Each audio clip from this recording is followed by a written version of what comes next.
Why so serious? You either die a hero, or you live long enough to see yourself become the villain. Some men just want to watch the world burn. Where are they? Here we go.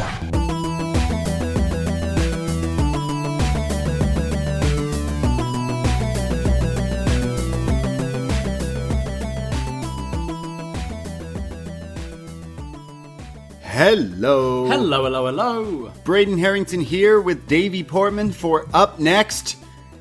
And this is The Dark Knight. Hey, Braden, why so serious? Why so serious?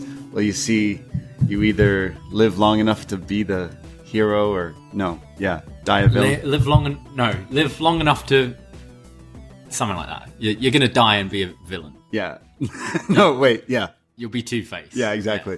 Yeah. Yes, we are Up Next, Braden and Davie, the BDE, and we do Up Next podcast, wrestling podcast, every week. We cover NXT, we cover Dynamite, all that stuff, but we also do some movie reviews. We did Star Wars in this back feed somewhere there, and then we've been doing Batman. That's right, Batman movies. We've done all of them. Yeah, we started off on our Patreon in an episode of Up Yours where our world champions get to pick a show. We reviewed the 1966 Batman film with Adam West.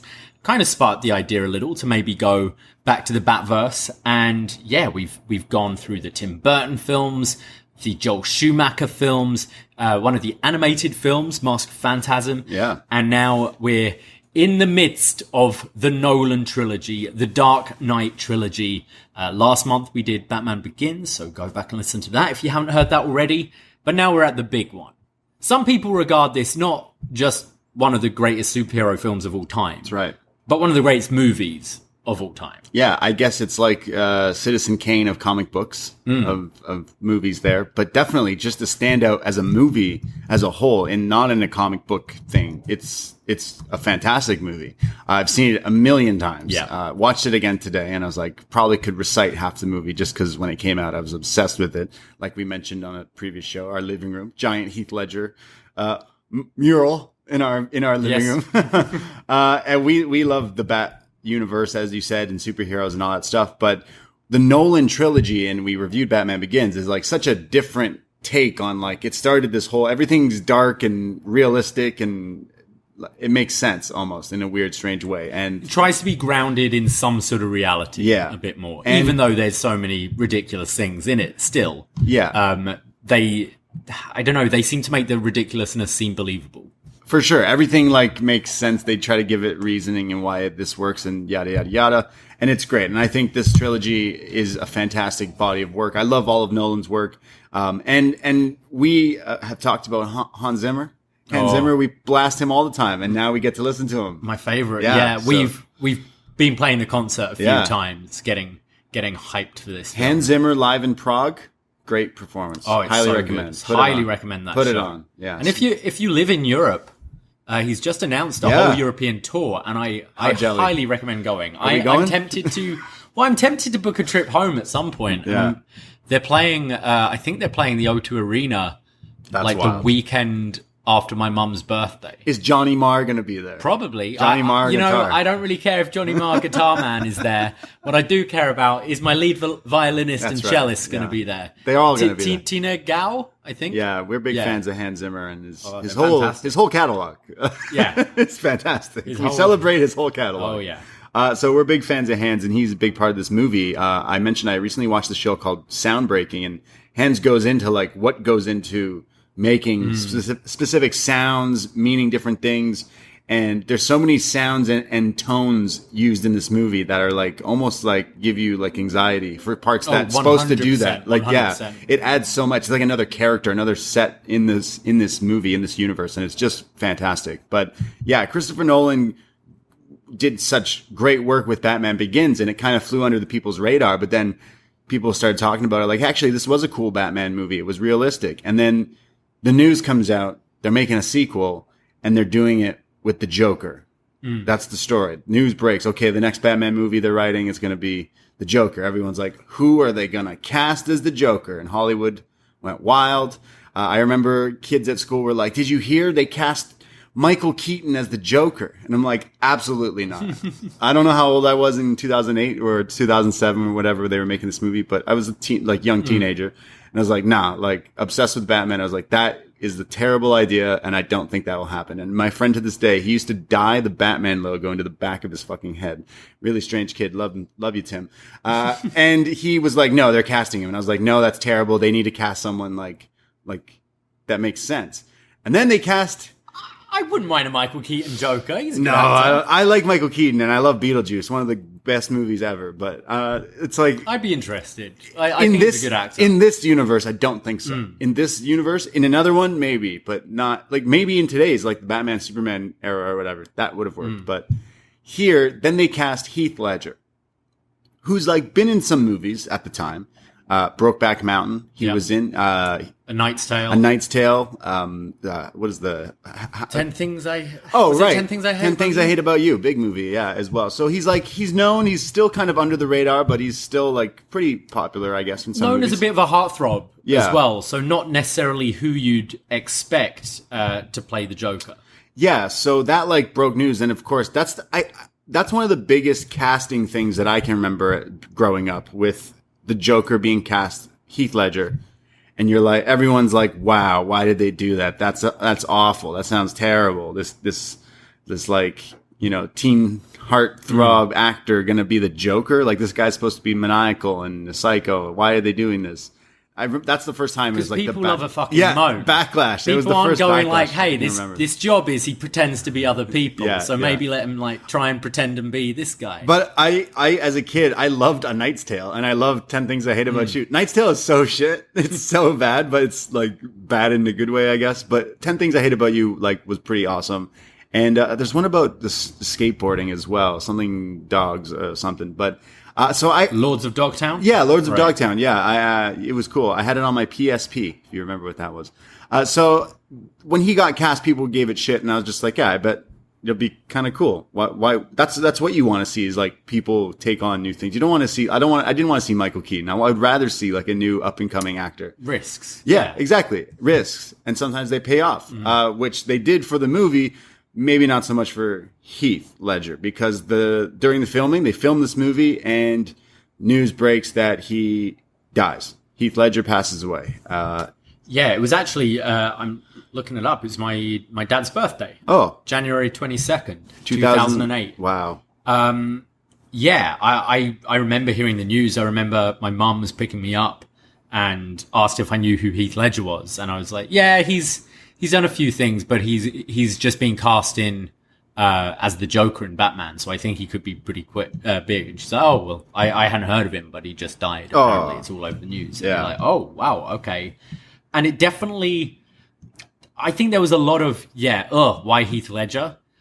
But obviously the death made this film, gave it a lot more interest. People are curious now to see kind of the past Heath Ledger's performance for this. Right. So they had already filmed everything. Yeah. Yeah. But I definitely think when the publicity photos started coming out and we saw Heath in the makeup, where people were like, oh, okay, this movie kind of looks like it will be pretty cool. This will be insane. Because, yeah. I mean, this is just so iconic, this makeup now, and you still see it every Halloween. People, they're like, I'm going to be Heath Ledger's Joker. 100%. Every year. But it was such a departure from the Joker, like Jack Nicholson's Joker that we knew beforehand. Cesar Romero. And yeah, exactly. From all the other iterations, that it was so striking. And I remember the first image being posted. Yeah. And then suddenly people's kind of hate and anger sort of turned to, all right, okay, they're doing something different here, and I'm curious. Especially if you watch Batman Begins, you were like, okay, this movie is going to be serious and dark and sick. And I remember when the images came out, everyone's like, holy, like, this looks insane. He looks terrifying. Yeah. And we just recorded a show for Patreon, 50th anniversary of Willy Wonka and the Chocolate Factory. So we just did a review of that. That's out this weekend on the Patreon. And we were on that show. We compared the Joker to Willy Wonka because it's like the purple jacket. It's like the same jacket almost that Heath Ledger wears in this movie. It's pretty great. He says it's expensive in the film. yeah, exactly. It's Gene Wilder's. Yeah, so like the people definitely got interested. Unfortunately, that's how it is. You know, someone dies and well, they become famous. Well, then the film was just massive before it even came out. Yeah. And then you get all the stories about it was the part, and he was being so method and kind of was having trouble sleeping and wrote a diary and all this kind of stuff. And I mean, it wasn't accidental overdose from sleeping pills, I believe that that took his life. But you've got to take those stories with a pinch of salt. Because a lot of people it was the part of the Joker. Right. And there's even that interview with Jack Nicholson when he's told about Heath Ledger and he's like, I warned him. Or something along those lines. He says, I think he says when he got the part, I told him hey, this part will take over. It's crazy. So I warned him essentially. Yeah. I mean, look, again, you don't know. That was always the story. That's what people know. That's the knowledge. Oh, I think it's been blown up as this sort of legend. At the same time, Aaron Eckhart, who plays Harvey Dent in this movie, has also said that when filming, he was this guy's insanely good at this because he would be in the hospital bed with the CGI stuff on his face because when filming, it's not his face is not burned up. For sure. And they're in between takes or getting ready for takes, and he'd see Heath Ledger for an hour before they're even fully on the set properly, in the nurse gimmick, walking around acting like a nurse. And he's like, this dude's fucking crazy. And then he goes action, and he's kind of scared by him. He's very intimidated. So he's doing a few takes, and then he does a take. And in a take of the movie, he says he goes to almost in action or a reflex to lift his hand. And it's when Heath Ledger grabs his hand and doesn't lose eye contact. And it's a shot in the movie. I'm pretty sure from watching it today, after hearing him say this, it's when he has him in the hospital bed, hey, you want to kill me? What's up? And Aaron's yeah, this guy's insane. He was in the part. So I think maybe interviews like that maybe help push that theory that he was so into the character for sure of the Joker. And again, it's such an iconic thing. It's now transcended literally generations. It's the coolest character. Batman wouldn't be as big if it wasn't for the Joker. Oh no. I think we've said this before. Batman has the best rogues gallery. For sure. And the Joker is the king of that rogues gallery. And therefore, I think the Joker's the greatest superhero villain. No doubt. Oh, in my opinion. And I think so much of it is we never know why he's doing it. He just likes the anarchy. And that makes someone terrifying. Yeah. Because they have no agenda. They just want chaos. And I think that's why, that's what makes him so great. Yeah, definitely. And then obviously they come out with the Joker movie that definitely kind of plays into this more side of a character, in in a different reality, you would assume, but yeah, there's definitely connective tissue between the two. Yeah. I know there's the scene with Joaquin Phoenix leaning out the window. Right. And it's deliberately doing the exact same shot from this film where the Joker's doing that. Yeah, so they're definitely tying in that's just how he became who he is. Because before that movie, people had theories in this movie about how does the Joker know how to use bazookas and these guns? Because he was in the military and he suffers from PTSD and went crazy and wants to create, destroy the establishment and stuff. And there's little ties in this movie that could make you think that watching this, but then you watch that origin and it kind of fits in here.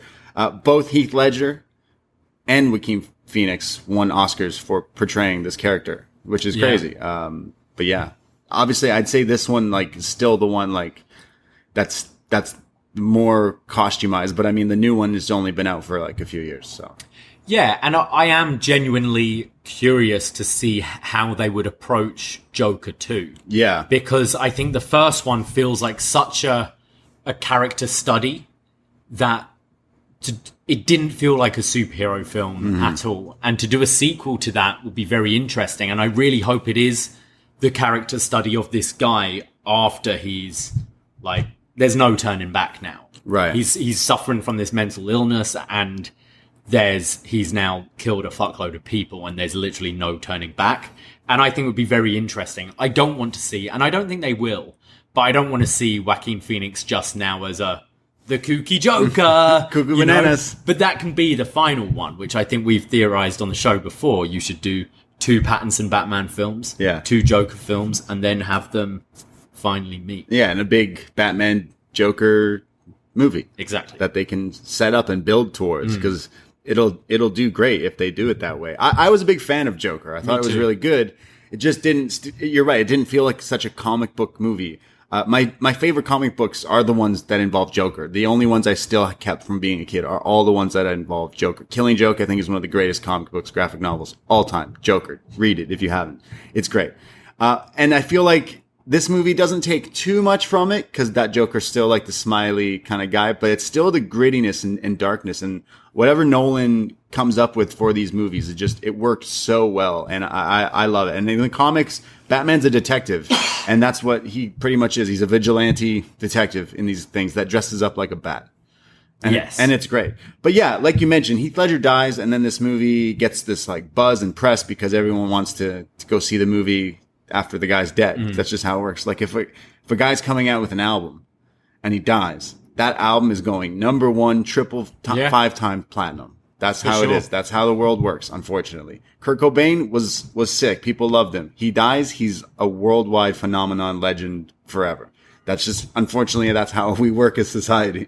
And it works in movies, and it works in wrestling. It works in wrestling. It works in everything. Yeah. I mean, 27 Club is a thing. 100%. Right? And I always question, would these people in the 27 Club be as big as they actually are? For sure. If they continued and their career just kind of dwindled and went into nothingness, you'd be like, oh yeah, they had that good song, that good album. Yeah. Whereas they're immortalized. Yeah, it's very true. Did you ever see his final film, The Imaginarium of Dr. Parnassus? I remember and saw clips, and they replaced him with different people. It's an interesting film. It's directed by Terry Gilliam from Monty Python. Okay. And basically, Heath died whilst filming Imaginarium of Dr. Parnassus. So they had, but the way the film is it's like this kind of traveling, like puppet show sort of thing that goes around these towns, and it's called the Imaginarium of Dr. Parnassus, and you go into it, and it's kind of like, Lion, Witch and the Wardrobe. You step into the Imaginarium and you're in this different place. World. But Heath Ledger had filmed all the stuff in the real world, but none of the stuff in the Imaginarium. So therefore, each time he stepped in, he had someone else play him. So you had Johnny Depp, Jude Law, and Colin Farrell. Damn, that's stacked. Yeah, and I believe all the money that they earned, and I think they were friends with Heath Ledger as well, so all the money went to their family. But it's really weird because you watch this film, and it's Terry Gilliam, so it's kind of weird anyway. And if you didn't know who Heath Ledger was or his story, you just assume it was an artistic choice to be like, yeah, every time you step in, you kind of change who you are. Right. It's an interesting film, though, and definitely shows another side to Heath Ledger as well. Yeah, like I said, I for some reason loved A Knight's Tale. It's not good. It's really not, but he's great. And Lords of Dogtown is fucking sick as well. But yeah, I thought he's a pretty good actor. And then again, I was obsessed with this movie. I saw it in theaters twice. And then as soon as it came out on DVD, I had the DVD. And then as soon as like Blu-ray became a thing and the trilogy came out, I got the whole set and everything. Like I was obsessed. I'm pretty sure I didn't see The Dark Knight at a midnight thing. I saw The Dark Knight Rises at a midnight screening, but The Dark Knight I saw like the night of, like the day it came out. Like I had to. Everyone wanted to talk about it like after. I was in Dubai at the time working, and I'm pretty sure for this movie. I wasn't working on this movie, but no, I saw this movie in Dubai. I was working out there, and I'm pretty sure Mamma Mia came out at the same time. Okay. Because, I was doing a musical out there. Yeah. So we'd go to the cinema there was pretty cheap. So we'd go quite a lot of the time. We saw Mamma Mia like 3 times because people were like, oh, there's nothing else on. And they were all musical theatre people. So I was like, okay. And then finally, like Dark Knight was coming out. And it's like, right, midnight screening, we're going. And I can't remember because some of the films we saw out there, because of the laws, they did censor some bits. Yeah. Like I remember in Mamma Mia, there's a bit where Stellan Skarsgård stands up and you see his bare naked butt. Okay. And that bit was cut. Oh. And it wasn't until I was like, what were You're they cutting so mad. there? And I'm like, oh, it was just a butt? That's what they cut? A bum? Whereas I can't think of anything was cut from this No, film. there's no bat bum. No bat bum. No. Or bat nips. There's no in bat this nips one. to censor. So. But yeah, this I did go to see a midnight showing on. Yeah. This movie was so huge. I think I saw it twice, and then I'm remembering now, even seeing it twice, the second time I saw it with a different set of friends. And then, like, the next time we hung out, he's like, guys, I got a bootleg of The Dark Knight. We'll put it on while we were, like, I don't know, playing video games and shit. And I was like, I've watched it so many times. And I haven't watched it in maybe quite a while now that I think about it. I haven't put this on in maybe 10 years, maybe less. Oh, like really? maybe 5 plus, maybe 6 or 7. It's been a long time. I watched it last year because I was going through all the Nolan films again. So Yeah. it's pretty fresh for me. Yeah. I think it's awesome. I found it on Netflix today because Yes. I gave away my Blu-ray set. I've got the Blu-ray set. You have the Blu-ray set? Yeah. Oh, well, it's on Netflix. It's It's so on easy Netflix, to, yeah. So I guess we'll get into this. The Dark Knight, Christopher Nolan from 2008, written by Jonathan Nolan. I'm assuming that's like his brother. Yep. And David S. Goyer, who wrote the story. So this again takes from certain aspects of some of the comic books and graphic novels, but ties it into this real world, and it's fantastic. We see quite possibly the greatest intro to a movie. They released this maybe a week or so before it came out. Remember, that was a thing too. I did this Yeah. for Dark Knight Rises. Yeah, Saw okay. The opening. Yeah. They put this out like a week before. They're like, hey, you want a little taste of the Dark Knight? And then it shows this opening bank thing, and it blows you away. And we see a little crossover here because in the shot where it's the back of the Joker with the mask, you can see like it's like the streets, Gotham, Chicago. There's a Spider-Man 3 poster in the top corner. Oh, really? Marvel DC crossover in the Interesting. Dark Knight. Yeah, this opening here, we mentioned how Hans Zimmer might be one of the MVPs of these films. There's this like glissando from the strings, just this It's like a humming, buzzing noise. Yeah. like gradually going up and up. And it makes you, right from the moment the film starts, you feel on edge because you know something's going to break. And the shot is just zooming closer and closer to this bank where the mayhem's about to happen. It's awesome. I know they're apparently in the stage play of The Woman in Black. They play a noise like this that is barely audible. So as soon as you sit down, you feel kind of uneasy. Oh. And this definitely has that effect. Yeah, it gives you that, like, something scary is going to happen. Something's going to happen. So it's these clowns that are pulling a bank heist, and each time you see different layers to the bank heist. Some of them are cutting the cords to the security and yada yada, but then each clown is killing the other one after they've served their purpose, because they're like, boss told me to kill you afterwards. And you see like a chain of order here. And we see it's these classic clown masks. The one the Joker wears in this is actually the same, is modeled after the mask from the 1960s show. So it's like one of the Jokers, he wears it and then he takes it off to reveal himself as the Joker. And I love this tie-in. This was huge as this came out, because everyone's like, it's like this, it's like a cool little Easter egg there. So the Joker finally, we don't know which one's him yet, but his clowns are shooting up this bank, and then this guy who decides to be a hero, the bank manager, comes in here with a shotty and starts shooting up these clowns. It's William Fichtner, who's one of those guys who it's like, who's this guy? He was on that list you showed the other day. He's of an all these actor actors that you don't know, but you see him in everything. To me, I was doing the Leonardo thing where you like look like that guy. I know He was you. in Prison Break. Yeah, Prison Break, Invasion. Like, he's done so much. So he gets shot up, and then we see one of the clowns takes off the mask, revealing himself to be the Joker, as he says, whatever doesn't kill you makes you stranger. And then one of the other clowns says, hey, the Joker said to kill you when we were ready. And he's like, well, I'm not supposed to kill you. I'm just killing the bus driver. Bus driver? What bus driver? Big bus comes through. Smashes through the building. Kills him. Joker shoots up the other people. Leaves the hostages, though. Gets on the back of the bus. Drives off. Right as all these other school buses are in line here, as he drives out of the bank with an escape. And as he drives off, he's got like a grenade in the mouth of the bank manager, and the string is kind of attached to the bus. Yeah. So it drives off, and you think it's going to explode, but then just like smoke. laughing gas kind of goes out. Yeah, smoke bomb. It's an awesome opening. Crazy. I think you can, despite watching this a few times, I think you can tell who the Joker is instantly, even though they're all wearing the same masks. And I think Heath Ledger's like mask work is such a thing in acting, because the mask might be blank, but the way you move your body changes the expression of it. Like, you get different emotions despite the mask doesn't actually physically change. It doesn't smile or frown. And Heath Ledger does it perfectly, where all the other guys just look like guys in masks, whereas he is so interesting to watch when he's doing all this.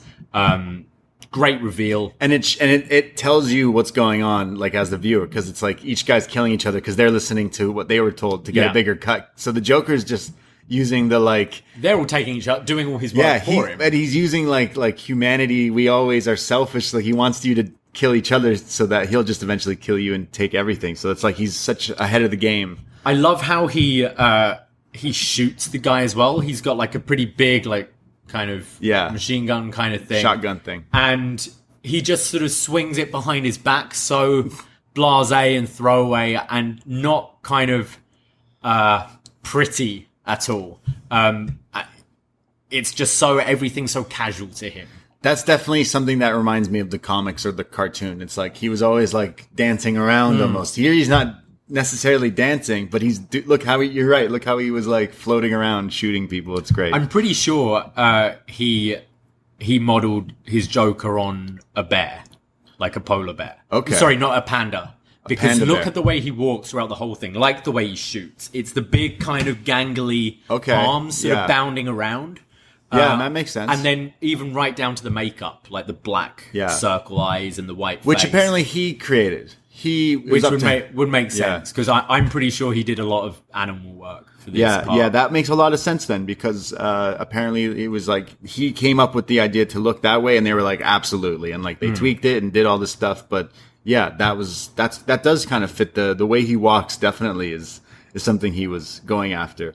Again, great intro to the scene, and they released it on the internet in 2008. I'm sure the internet went broke for that, and then everyone went to see this movie because it made a lot of money.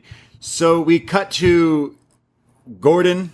We see not yet Commissioner, but still Chief Gordon. Just James Gordon. James Gordon. And Gotham's kind of in this bit of a wreck, but he's got the bat signal like we saw from the end of Batman Begins. So it's like people are still scared of Batman now. Criminals are scared to go out at night, we see. But we see the Scarecrow show up, and he's trying to do a deal with some mobsters. And there's Batman who appears, but it's not really Batman, because it's Batman with a shoddy. It's Batman. yeah. And then the real Batman shows up and stops everyone in their tracks and ties them all up. And the famous line where the one guy dressed as Batman goes, "What gives you the right? What's the difference between you and me? I'm not wearing hockey pads." So he drives off in the Batmobile. That's maybe the only one real cheesy line in this movie, but fuck it, I love it. I used to say this all the time. So Batman with this epic intro here, letting you know that he's still running shit. It was a pretty cool drop down onto the van. Very like epic. Oh yeah. It looks scary almost. Yeah, super cool. So cool intro. Gotham's Batman's bitch. He's running shit. And that's when we get the first like wah, wah, when the real Batman arrives. Yeah, exactly.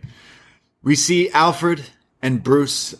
They're meeting now, not in Wayne Manor, because it was burned to the ground in the last movie, and not in his like flat house, condo, penthouse, whatever.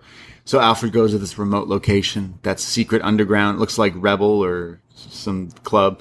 It's got all those lights. After this movie, he probably rented it out to like every hip hop artist I know, because every music video is filmed here.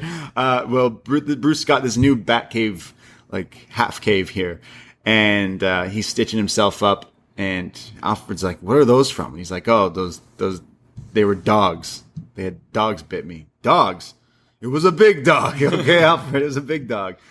So more moments between these guys. I like Alfred and Bruce, any of their scenes Their together. relationship's great, yeah. He also says, what happened? And he said there's people pretending to be more copycats. He goes, oh, you should just hire them so you get weekends off. Not a bad idea, Alfred.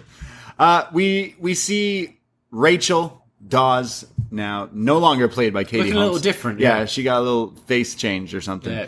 Maggie Gyllenhaal. Yeah, Maggie Gyllenhaal, who Heath Ledger worked with her brother in Brokeback Mountain. Oh, yes. Yeah, the connection there. So Rachel is now seeing this guy, Harvey Dent. You all know him as like he's a lawyer, but he's also trying to be like the DA. He's trying to clean up Gotham. Yeah. Maybe one day run this town and be the White Knight. And we see a classic courtroom thing. We've done these Bat reviews, and we talked about the great origin story in Batman Forever with Tommy Lee Jones, when it's just Batman in his Batcave watching like a 10-second video of Two-Face getting the acid splashed on him. Oh, that's right, in the courtroom. So that's the tie into this. Yeah. That's the tie into like that's how the story in the comics is. That's what happened. Someone in the court threw acid on his face.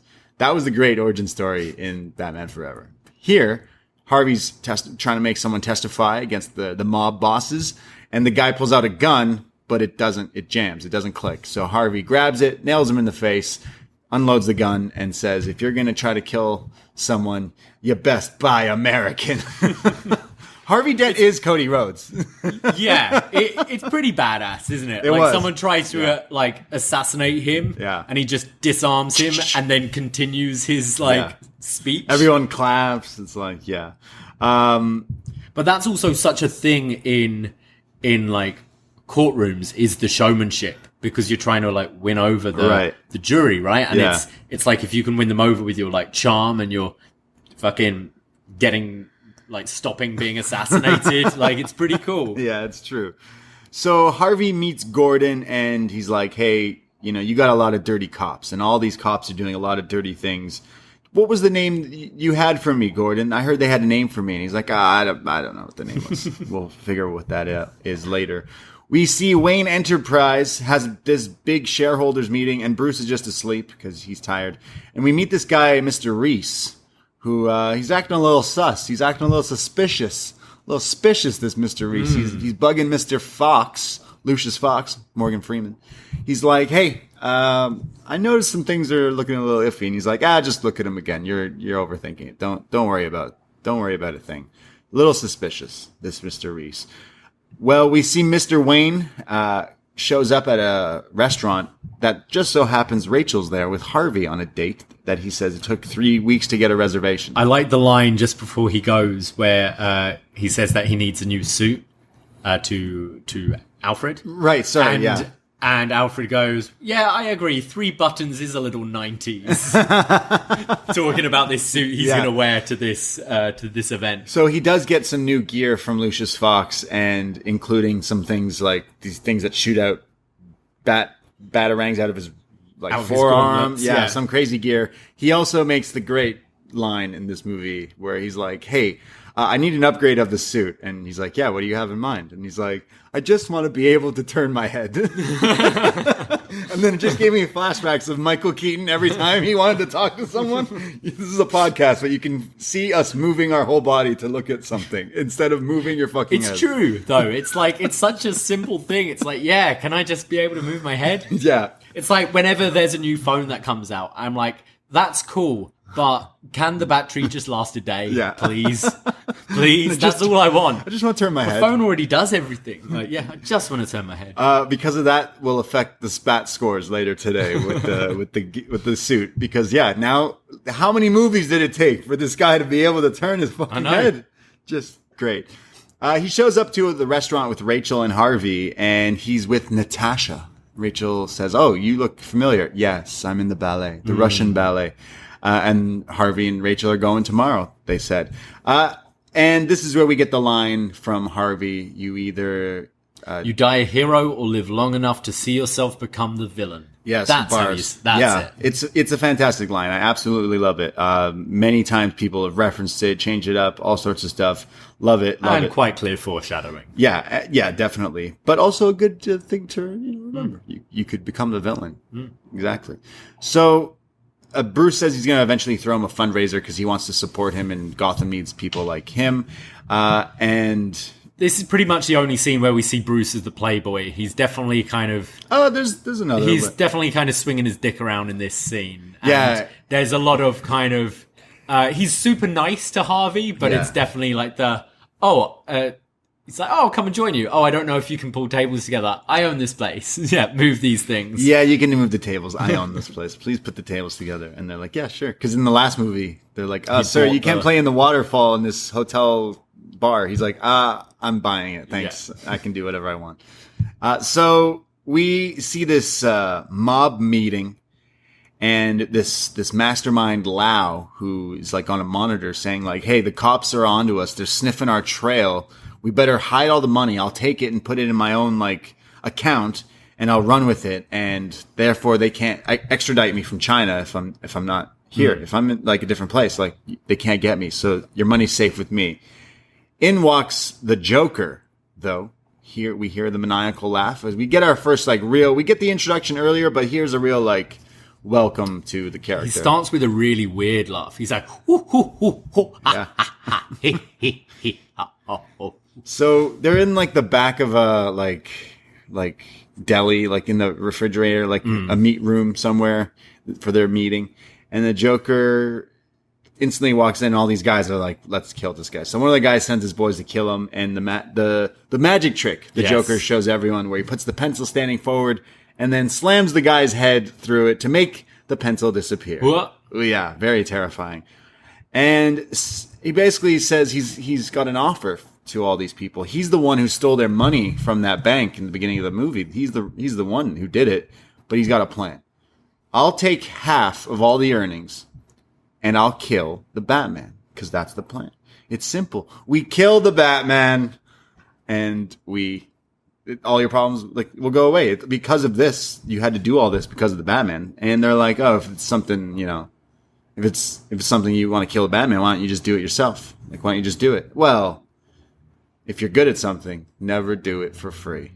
Definitely. So are we putting this show behind a paywall? Yeah, it's going on the Patreon right now. I always say this. It's another great line. It's true, though. Yeah, it's definitely true. That's what's know fucked. Your worth. That's what's fucked. In this movie and in the Joker Joaquin Phoenix things, it's some of the things he says that you're like, this guy's insane and crazy and a psychopath, but damn it, he is wise. Oh, he's smart. Got some things. He's a smart guy He's got some lines, this guy. Very charming. So he basically says he's going to work a deal with these mobsters and it's going to be in cahoots. And he leaves his card, which is just the Joker card. Yeah.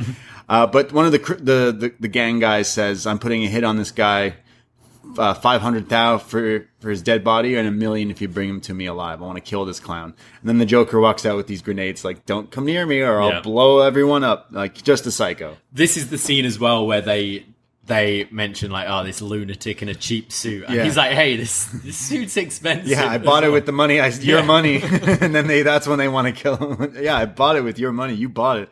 So we are like properly introduced to this Joker and we know that his only plan really he just kill Batman. Yeah, he just wants to kill Batman. He just likes to troll. The Joker's just one big troll, essentially. We see Harvey, who meets the Batman. He tricks Gordon, like he sneaks in to use the bat signal to finally talk to him and explains the situation of Lau escaping to China, to Hong Kong.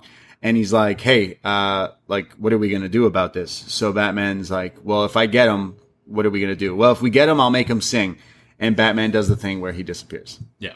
He's like, you'll get used to it, says Gordon. So Batman needs a plan, though. Alfred's like, how are you just going to go to Hong Kong? Like, you need to plan this. So he plans this whole thing out with Lucius Fox of what he's going to do, the air base jumping escape thing, which is actual real tactic, how they used to get people out of hot spots. It's hot spotting. So Batman's going to come up with a plan to go to Hong Kong to get this guy back to Gotham.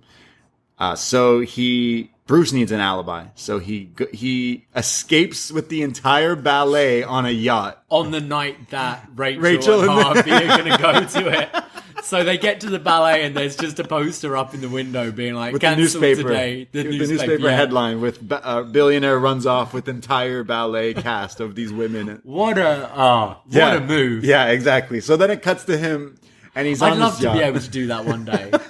Just that to be gold? a dick. Yeah. Yeah, definitely. definitely goals Yeah, here. that's funny.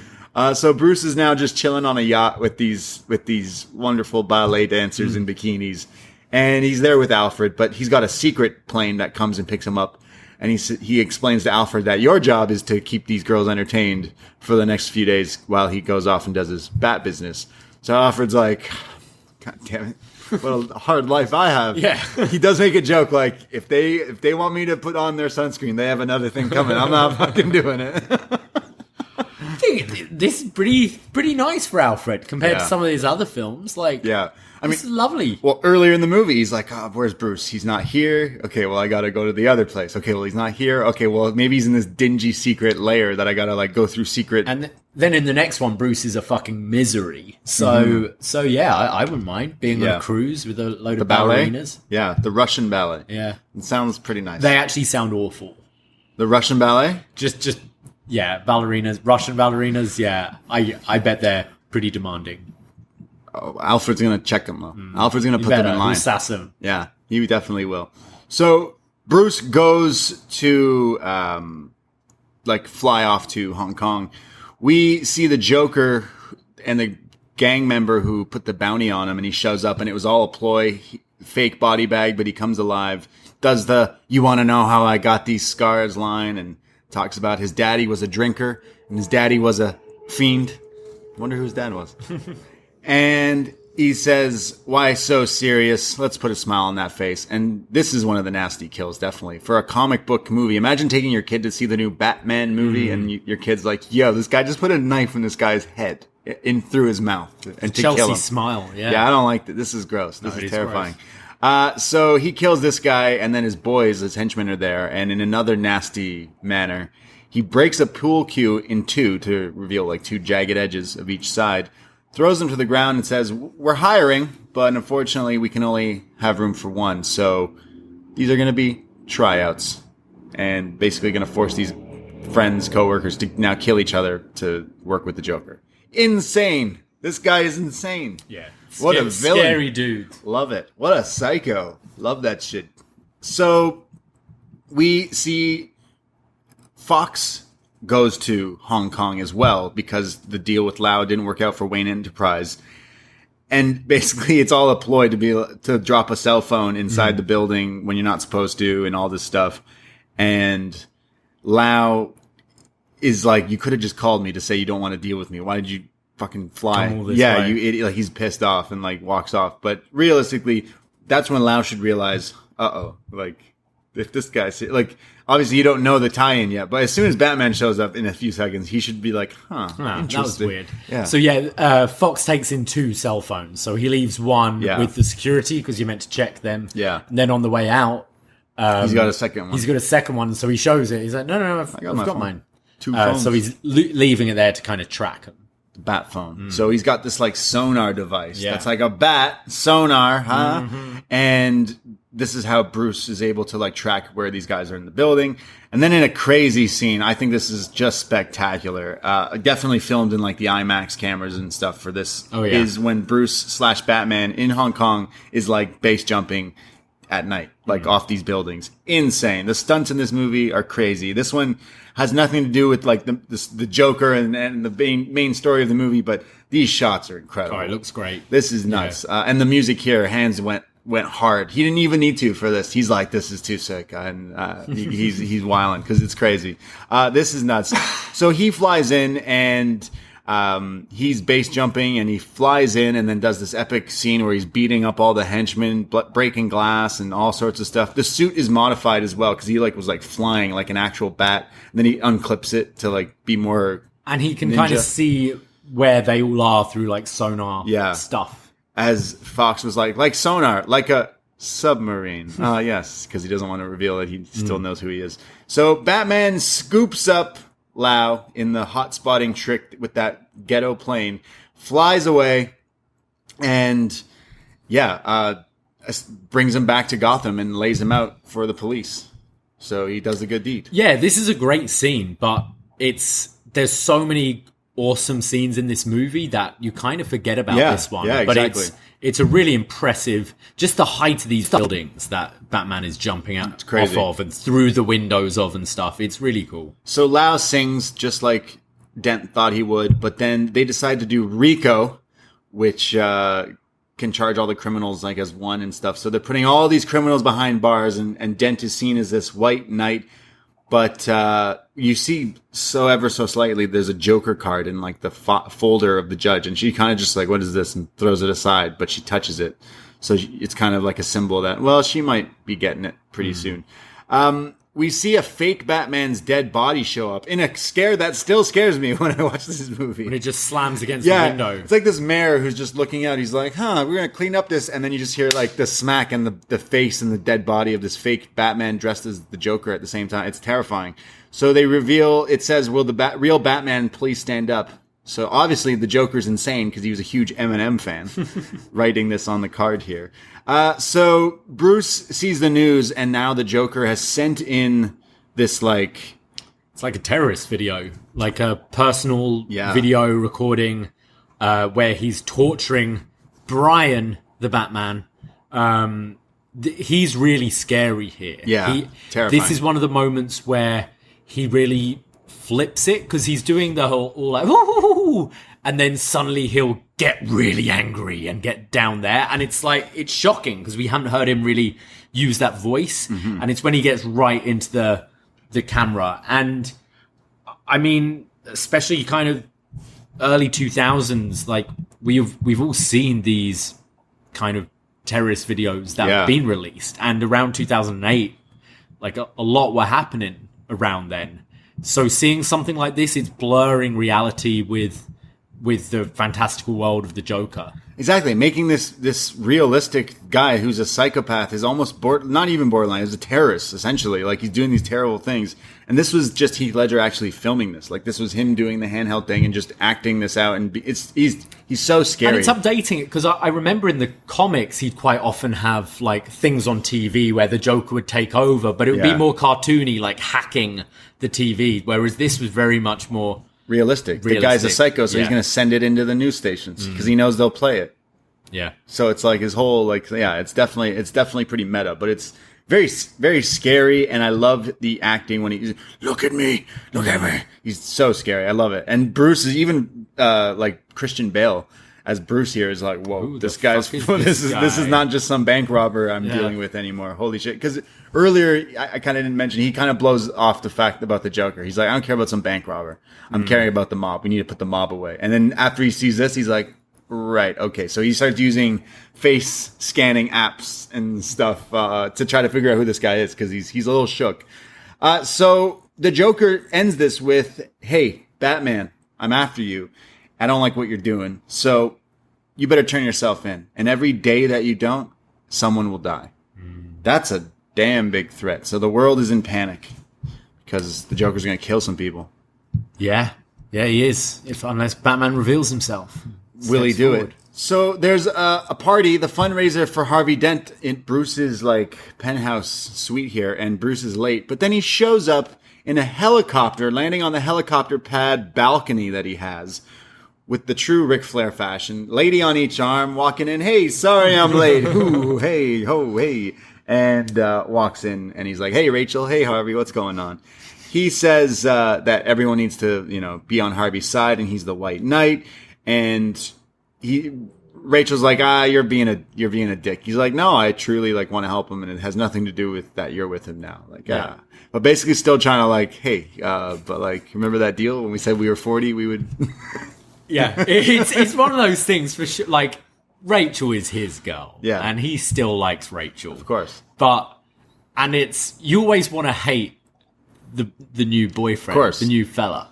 And he's like, but damn it, he's nice. He's a nice dude and he's doing a good thing, but still, like, he gets his digs in here and there, but he's like, no. Harvey's good. Harvey's good. But... yeah, I'll still take the whole ballet away. It's like, just to piss him off. imagine like you have an ex and then like you don't see them for a while and then you talk to them. They're like, yeah, I'm seeing someone. Oh, you're seeing someone? Yeah. What's the deal with that? Oh, he's a vet Yeah. He helps all these animals, and then on his spare time he goes to the jungles and rainforests and saves all the animals. He's also a huge dolphin advocate, and you're just like, well, I can't. And on top of that, he's a stand-up comedian and very successful, and you're like, well, fuck,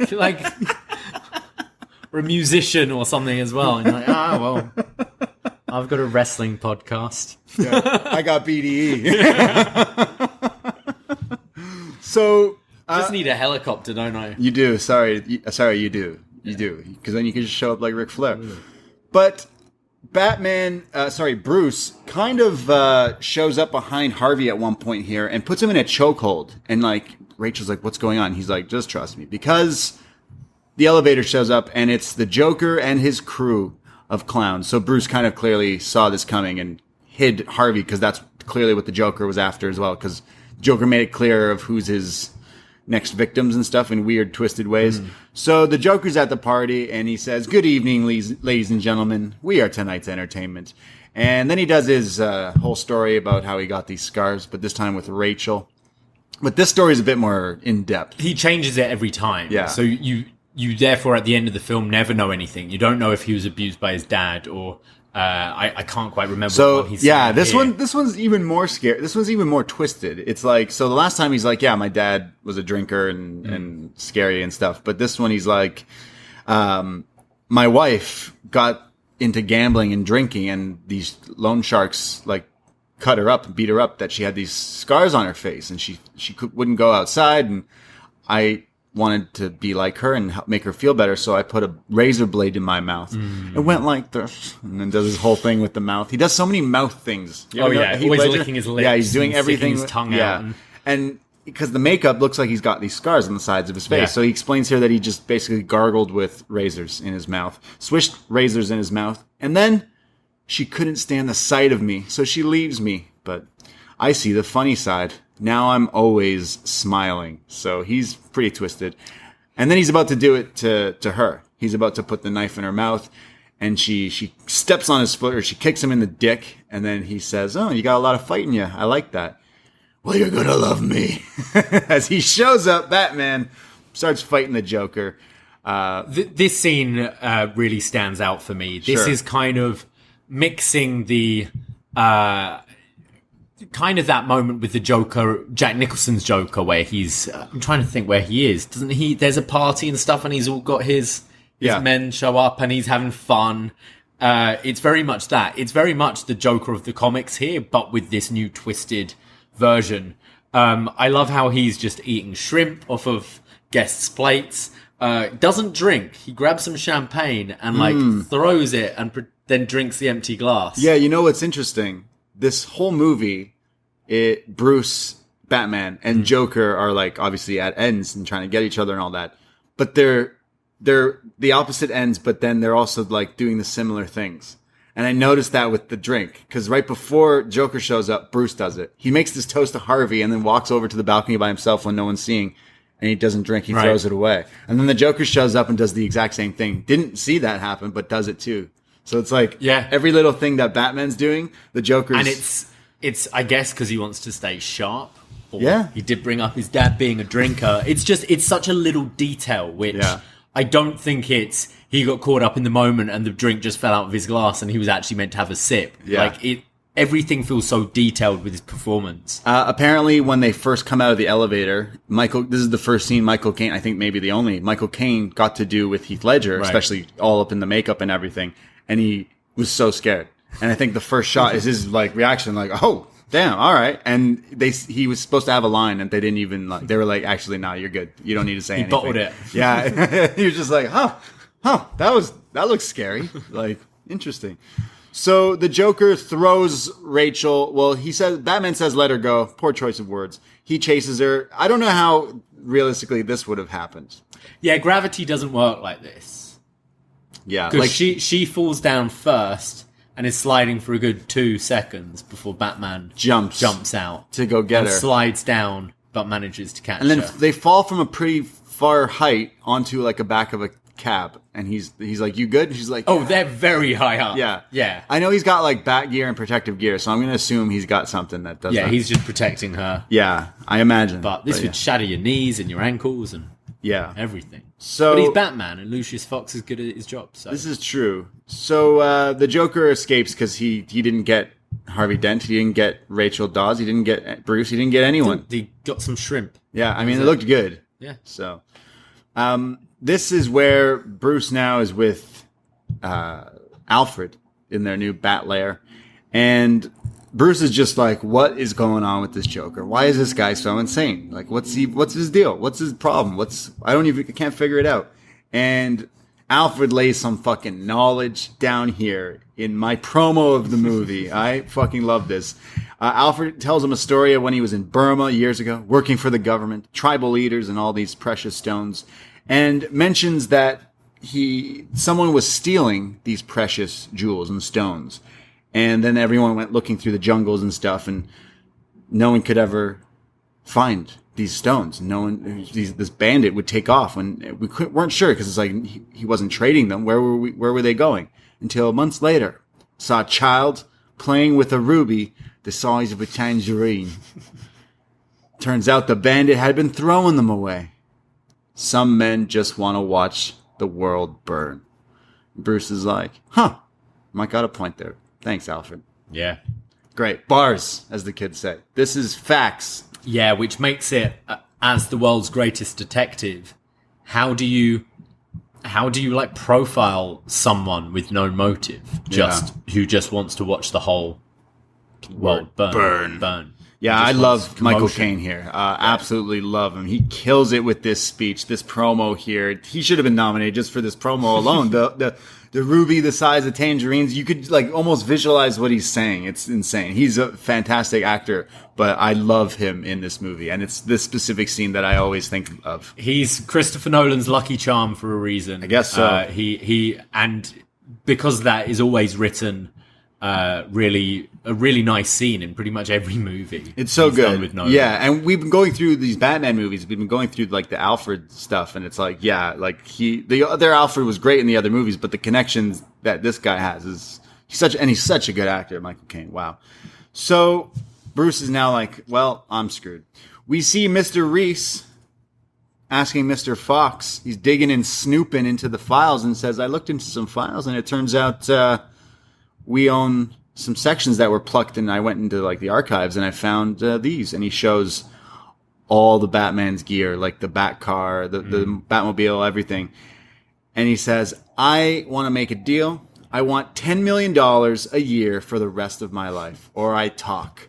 And Lucius Fox is like, let me get this straight. You want to blackmail your client, the wealthiest man in the world, who you think goes out at night beating criminals to a bloody pulp, and you want to blackmail him. You want to fuck with him? Yeah, that's your plan? Oh, okay, yeah, sure, do it. And then Mr. Reese is like, maybe I'll think about that.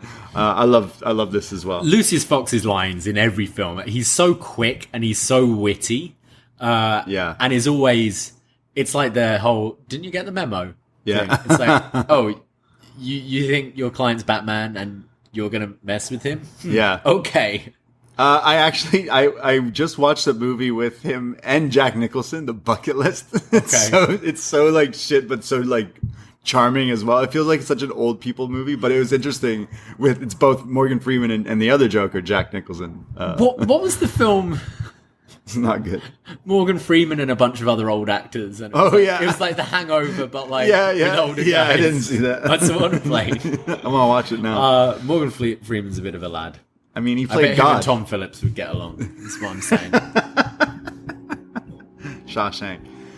So Bruce chases down some things because he thinks the Joker's going to strike. So the Joker does attack certain people. He attacks the judge. Her car blows up. He attacks the chief commissioner of the police. His bottle of Jameson's been poisoned with acid or something, and he drinks it, so he's dead.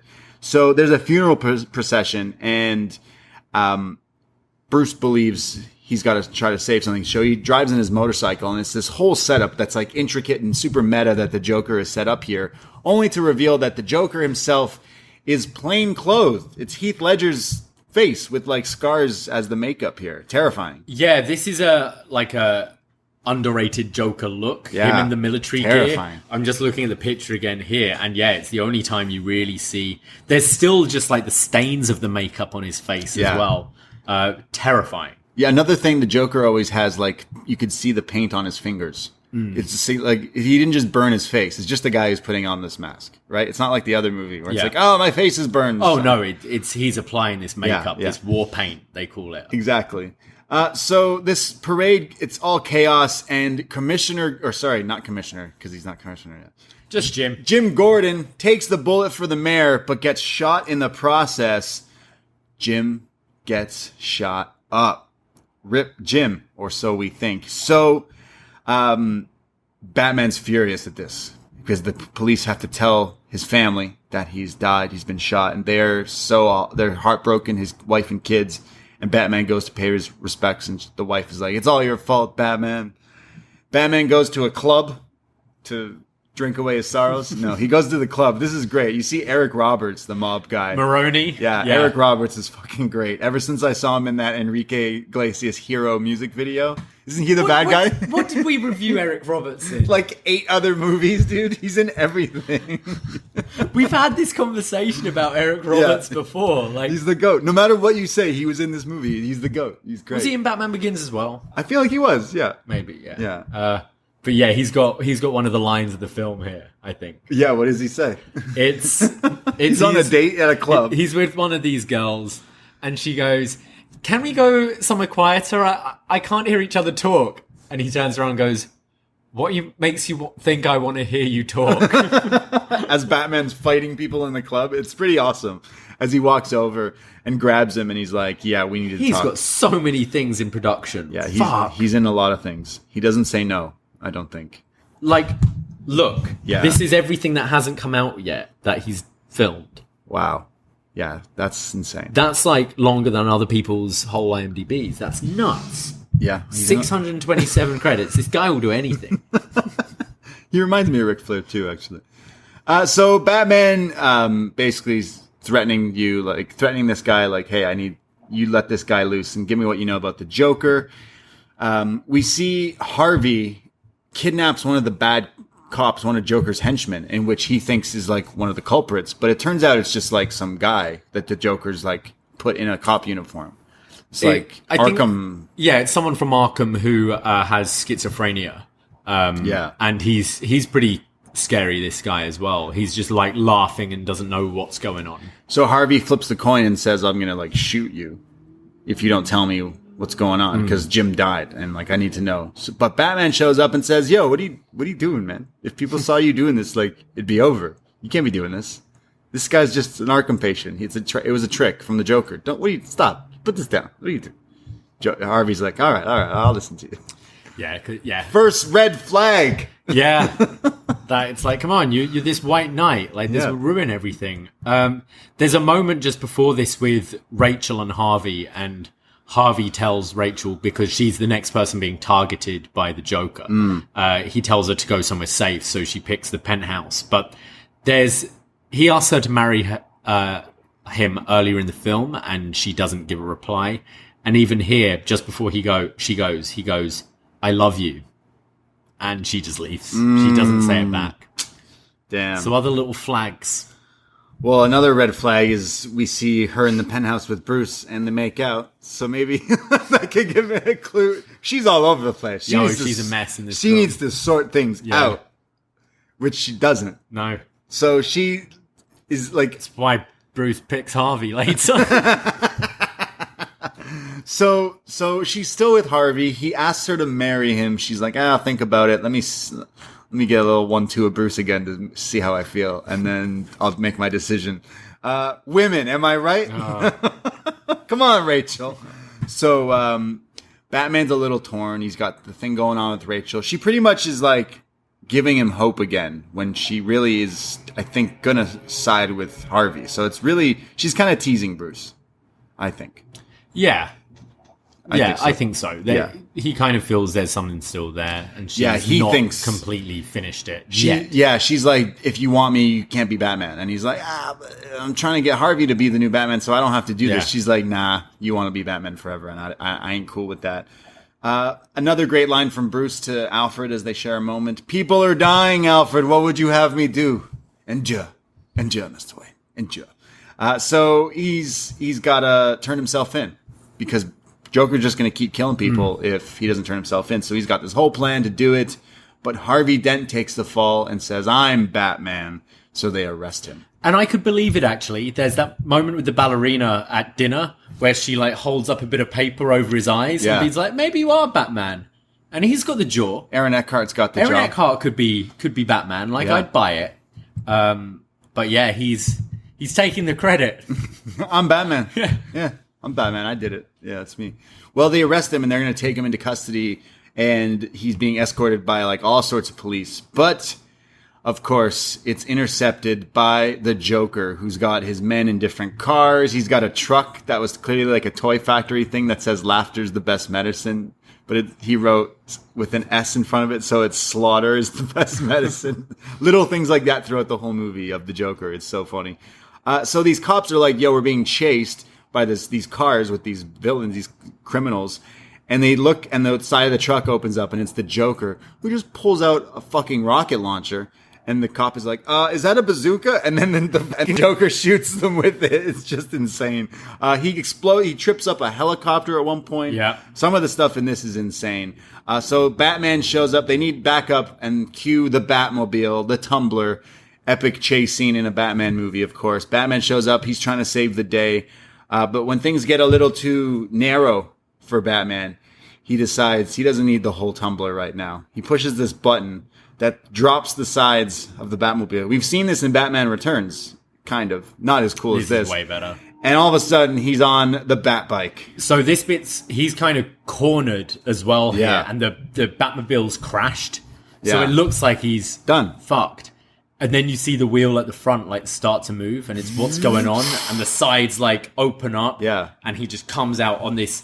The wheels of this bike are fucking crazy. They're so wide. Yeah. Great reveal, and then I love the car that the Batmobile then self-destructs. Of course. And just says goodbye. Yep, it's got to destroy. Get rid of the evidence there. But then he like goes through this mall with the bike. Yep. It's such a crazy shot here, just insane. I remember seeing this in theaters, and like shots like this and any of the jumping visuals, it's like, man, this is impressive. And he's flying around on this bat bike through the chase. It's super insane. And then he starts playing chicken with the Joker. The Joker goes after him in the truck, so he like turns away.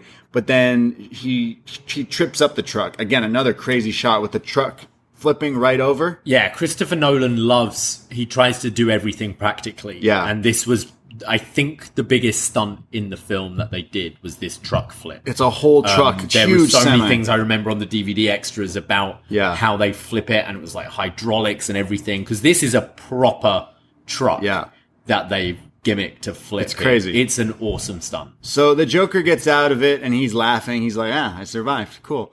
And Batman's now at the other end of the street, so he's driving right toward him with the bike. And another great like scene here with, come on, hit me. Hit me. I know you want to hit me. Just standing in the middle of the street. And Batman can't do it. He loses that chicken and turns and then like crashes and almost eats shit because he didn't want to hit the Joker. I mean, so many people probably died in this whole car chase thing. Yeah. From all these flipping trucks and helicopters and cars flipping and stuff. But You could have at least clotheslined him. You could have like drove near him and kicked him or like stopped right before him. Although he's got a gun. Joker's got a gun. So I mean, maybe he was like scared. I don't know. He didn't hit him. So the Joker's like dancing around, tries to like unmask him almost. And his buddy tries to and he gets shocked. So he's dancing around and stuff.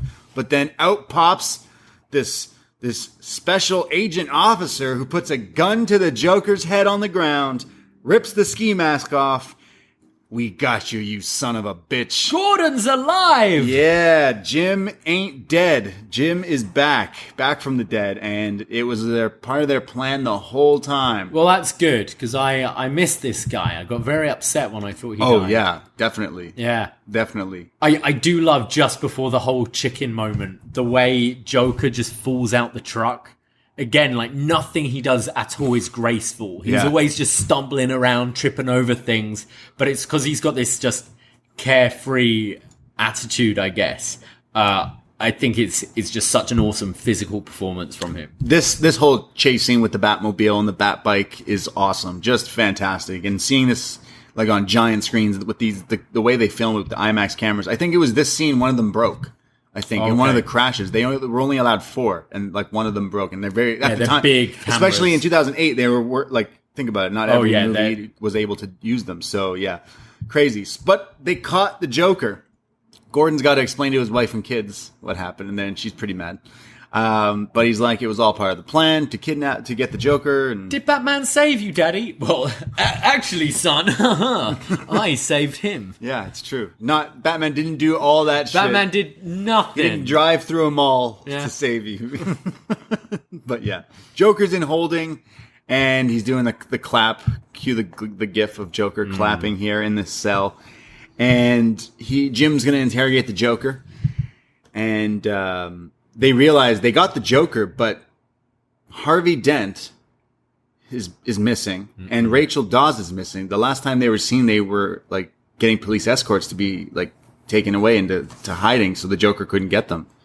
But they never got to their location, which means the Joker must have something to do with this. So they go, "Where is he?" says Jim. "Well, what time is it?" "What does that have to do with it?" "Well, depending on what time it is, he could be in one place or several." And he's like, "Okay, what the fuck?" And if you want to play mind games, be like that. So Jim undoes the Joker's handcuffs, and Joker's like, "Oh, is this going to be good cop, bad cop? Who's the bad cop?" And of course, cue Batman, the interrogation scene. "Why do you want to kill me? Where are they? Why do you want to kill me?" He says, "Where are they?" a bunch here. Punches him in the head, and Joker's like, "Yo, you never start with the head because I'll forget things." So Batman's like, "Good idea." Punches him in the hand. Break your fingers. Yeah. And Joker says, "Me and you are not so different. We're like the same." He's like, "No, you're garbage," says Batman. "To them, you're just a freak. No, you're like garbage. Me. You're garbage. You're trash, Brock." He says, "I knew you had something to do. You must have feelings for Rachel, the way you threw yourself." Yeah, I thought you were Dent. Yeah, thought you were him there for a second. "Where are they?" "Well, you all have to choose." So Joker says that both of them are strapped somewhere, limited time, and only one of them can live.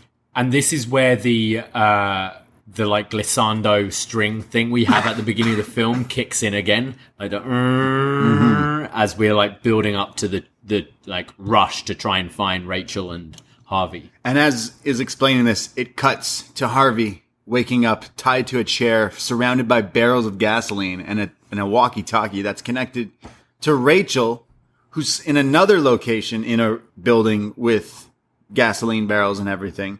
And they're trying to talk each other through what they're going to do. Dent tries to escape, wiggles his chair, and ends up getting face first into some gasoline, which might cause him some problems later. So Batman and Jim decided we have to go after these people. So you can only go after Rachel or Harvey. So Batman says he's going after Rachel because Joker told him which one Rachel was at and which one Harvey was at. Yeah. Batman chooses Rachel and goes. So Jim goes after Dent. Yeah. So when Batman shows up, well, there's a few things in between this because now they're on the chase. But the Joker, meanwhile, after getting beat up by Batman, some little subtleties here. He wants his phone call.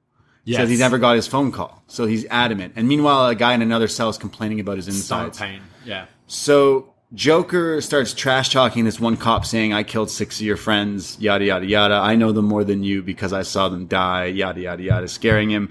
Ends up taking a piece of a broken mirror that the Batman smashed his head into, uses it as a weapon and asks for his phone call. Calls some number, which turns out to be a cell phone in the stomach, which then explodes and the Joker escapes. So it's almost like it was all part of his plan to get caught. He's always one step ahead. That Joker. Damn. And another thing, I guess that means Batman and Joker aren't too different.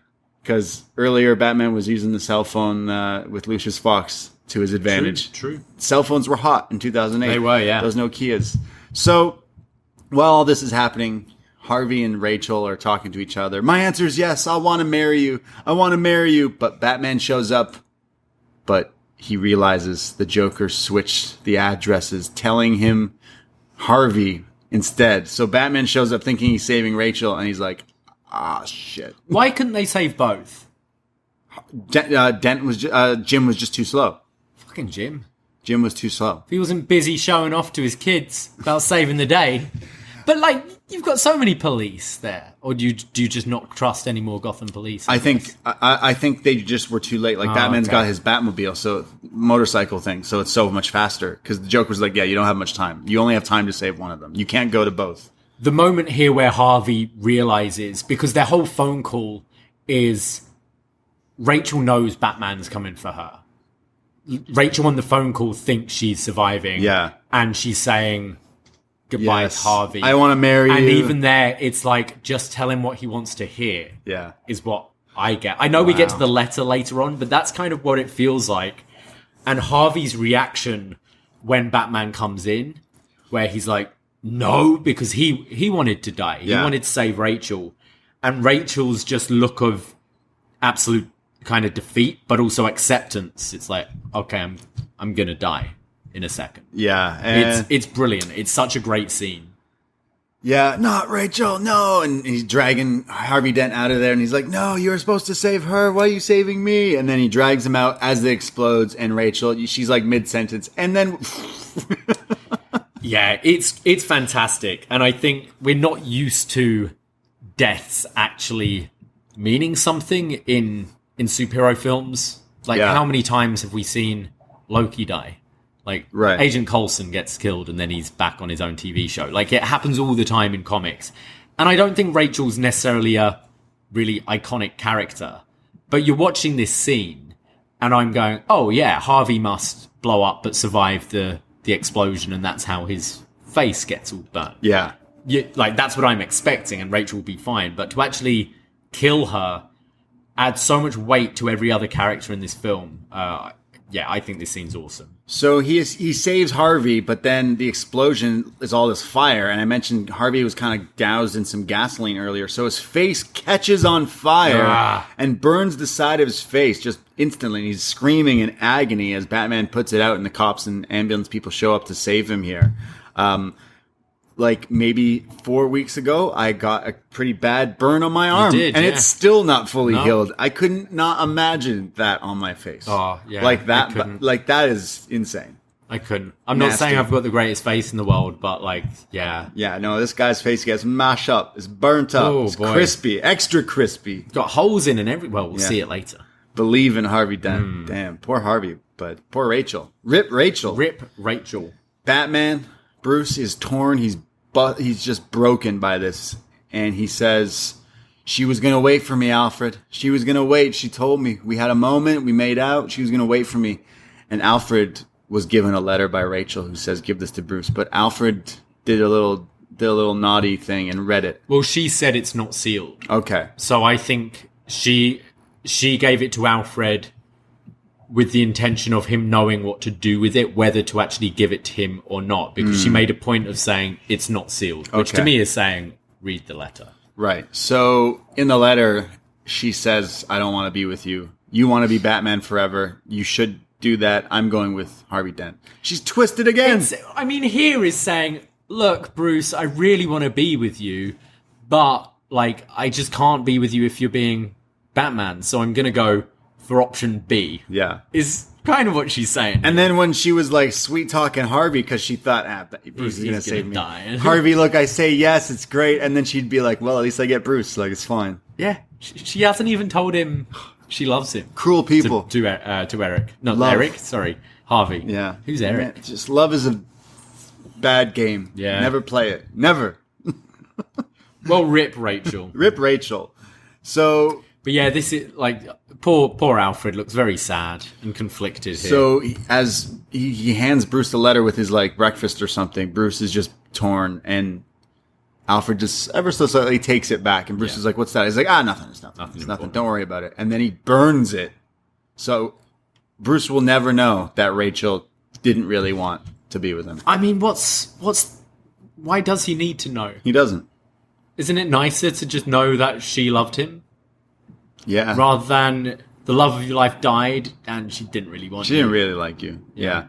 he says Joker killed Rachel. He blew Harvey's face half to hell. Like, just I'm broken. I can't do this anymore. So he's like, he wants to get justice on the Joker now. And Mr. Reese shows up on Gotham News, and he's on the TV. He's going to do this interview because he's going to out the Batman. Mr. Reese, this what person. a scumbag. So, I think it's Mr. Reese who's like, yeah, I'm going to out it, and everything's going to be all right. And I think the Joker sends a video in saying, hey, Mr. Reese, I changed my mind. I don't want to know who the Batman is. So you need to die because I don't want you to tell everyone who this is. So for as long as you're alive, basically, like everyone is going to blow up hospitals. I'm going to blow up all these hospitals unless this guy dies in an hour. Yeah. So everyone kill this guy, please. And the news airs this. So they're like, okay, everyone try to kill Mr. Reese now. So this guy's terrified for his life. Joker's insane. Yeah. I want to know who Batman is. All right, we got someone who knows who he is. Actually, you need to die. I don't want you to tell everyone. So he just wants to create mayhem. So now he's told the whole city that a random hospital will be blown up. Yeah. Unless this man's killed within an hour. So now everyone's gunning for Mr. Reese. It's chaos. So Jim is now the commissioner, Gordon, officially, and he tells everyone we got to get these hospitals evacuated and searched to see which one it is. It's probably Gotham General. Cue Gotham General, who he goes to visit Harvey, who's there, and Harvey reveals that his face is, yes, burnt half off, and says, Jim, you never told me what that nickname was. Two-Face. He's like, yeah, it was Two-Face. I guess it really fits now. Say it! It was Two-Face. I'm sorry, Harvey. I'm sorry. No, you're not. Not yet. Uh-oh. I like throughout the whole scene, you see like just his normal face, the side of it, and you see just a glimpse, a tiny little slither of the burn. Yeah. And then there's a moment where he turns and it's just a frame where you see the entire face. They're teasing you with the reveal before he finally turns and you see it in all its glory with the hole missing from the cheek. I think it still looks, I mean, it's obviously CGI, but I still think it looks pretty decent for CGI from this time. Well, everyone was just like, wow, that looks amazing compared to just the purple goop on Tommy Lee Jones' face. Yeah. So yeah, it looks 100% better. The making of is crazy, where you just got the green things on his face that they alter, right? It's, those motion kind of stuff. Super cool. Yeah, I think it looks great. Yeah, because even like his jaw has got like part of the tendons and stuff are visible and burned. It's nasty. It's great. Like I'm sure you get infected and die within a day or two. Yeah. Like if you just were chilling like that. Yeah. For sure. I told you, my wrist was all sorts of things. My wrist was Two-Face, for sure. Burned up wrist. So, Harvey's like, oh man, I feel shitty about this. Your girl died, your face is burnt. Like, damn, sorry. Too bad. But I got to deal with this Joker still. So like these hospitals, we got to clear out and stuff. So the Joker is now with the mob and stuff and the gangsters, and he's got all their money and he's burning half of it. And he's like, I'm only burning my half. It's fine. I'm a simple man. I like gasoline, gunpowder. Funny thing is, all those things are cheap, and starts like burning things. He doesn't care about money and cuts his promo talking about how it's not about the money. It's about sending a message.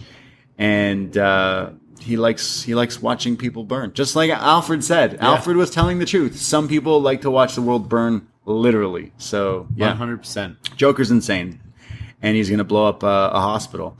So Mr. Reese is being escorted out by Jim and the police, and Batman decides he's got to save him. So he's like, get the car, Alfred. Well, which one?